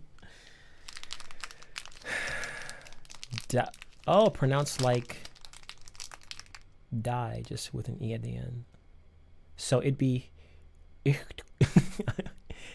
kuss die Augenbrüder. Whatever. Jeez. Allowing the flow of the booty hole kicking. That sounds like diarrhea. The flow of the booty hole. Oh, I'm so childish. I'm so sorry. I'm not sorry. I gotta put $1 in the thing now. In my imaginary jar. I apologize, and I'm not supposed to do that. Oh, you can't see. Okay. Not that I have money, but my credit card information is bad enough. I just got frauded 2 months ago. Let me not expose my credit card to 5 people in here. There's my change for the jar. I said I was gonna do it. Next time it's gonna be $1. That was my little what do you say? I gave myself a little break.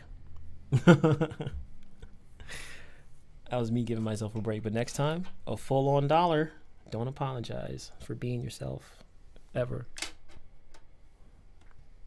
Because then that would say being yourself is wrong.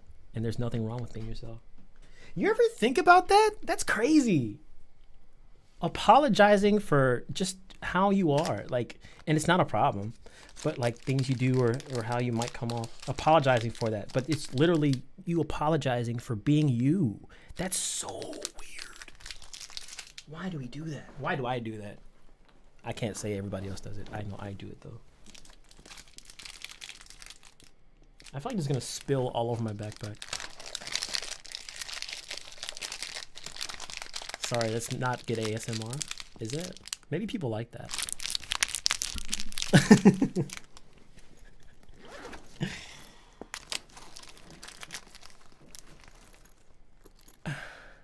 Dine. Oh, you said die. I probably just misread everything you said. That happens often.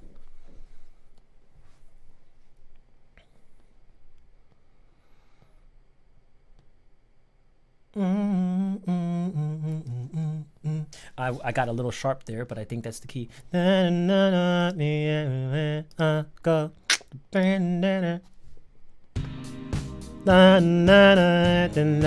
Perfect pitch, boy. What you think about that?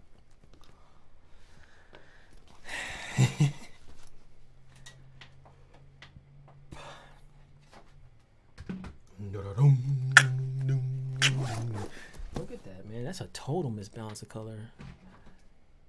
And then just having the green up there totally balances things out. Contrast is so important. Look at that.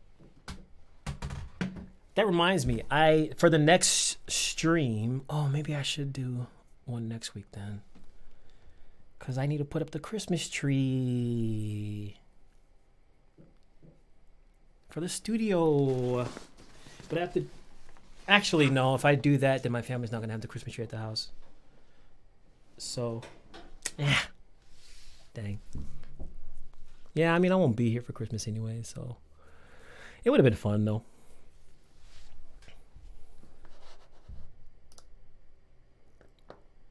Thank you, Cali people, for all the good weed. A friend of mine always buys top shelf Cali weed, but actually imported from Cali, and it's so good. Well, there's a reason why Cali is a great place. People do not realize if this state didn't exist, a lot of the world would be affected. That's not even me like being cocky, you know. California is just a crazy, like, it's not perfect, but in terms of like its value to the world, its economic value and all the stuff it provides for a lot of the U.S., like a lot of it's some crazy percentage, like 50% or 30% of the whole U.S. is like produce or something crazy is like here, or everything. Plus, we have Hollywood. Not like that's something to be proud of. It depends. Anyway, Cali's great, but it's just hella expensive for no reason.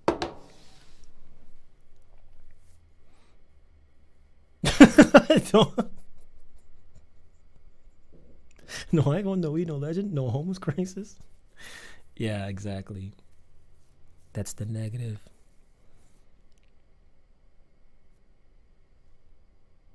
My mustache be getting so dry in the corners here. I don't know why it happens all the time. Anyway, all right, I gotta go. Thank you guys for this one. It's been different, and I needed this. I needed the interaction and the connection and the expression and the everything. It means a lot. So I shall maybe not see you next Saturday, but I'm going to continue this Vlogmas stuff. Yeah. All right. Have a wonderful time, guys. Have a good day and eat some good food. All right. Stay keeping it wavy like in Tory Pines. Come all if you're with me. Talk and let's get high. No problem. Bye. Karma, she's so groovy. She'll take you for a ride. But your beauty is one to behold in my eyes. I don't want you to go. I wanna know what would have happened if I never showed you that I wanna be the one to hold you, yeah. Girl, and you know I got a lot to prove when I put the moves on ya. I'm Feeling like all of the fools fall so in love with you when I'm in pursuit of ya. And if you wanna go to the black beach, we go. Take off your clothes and go solar. If we out on the road, just give me a blow, and I'll make you glow when you make it flow. I've been waiting all day, let's get this underway. I wanna stay, cause it ain't over. Will I see you again, or is it the end? I don't wanna be your friend, I wanna love. All of these rain clouds keep passing me by, but the rain don't follow me. Calm down, the Tory lines, come follow me. All of these rain clouds keep passing me by, but the rain don't follow me. Why don't you calm down, the Tory lines, come follow me. Just follow, follow, follow, follow, follow me. Follow, follow, follow, follow, follow me. Follow, follow, follow, follow me. Follow, follow, follow, follow, follow me. Just follow, follow, follow, follow. Tell me will you follow me? Follow, follow, follow, follow. Will you follow me? Follow, follow, follow. Trust me. Tell me will you follow me? Follow, follow, follow, follow. Will you follow me? Follow, follow, follow, follow. Tell me will you follow me? Follow, follow, follow.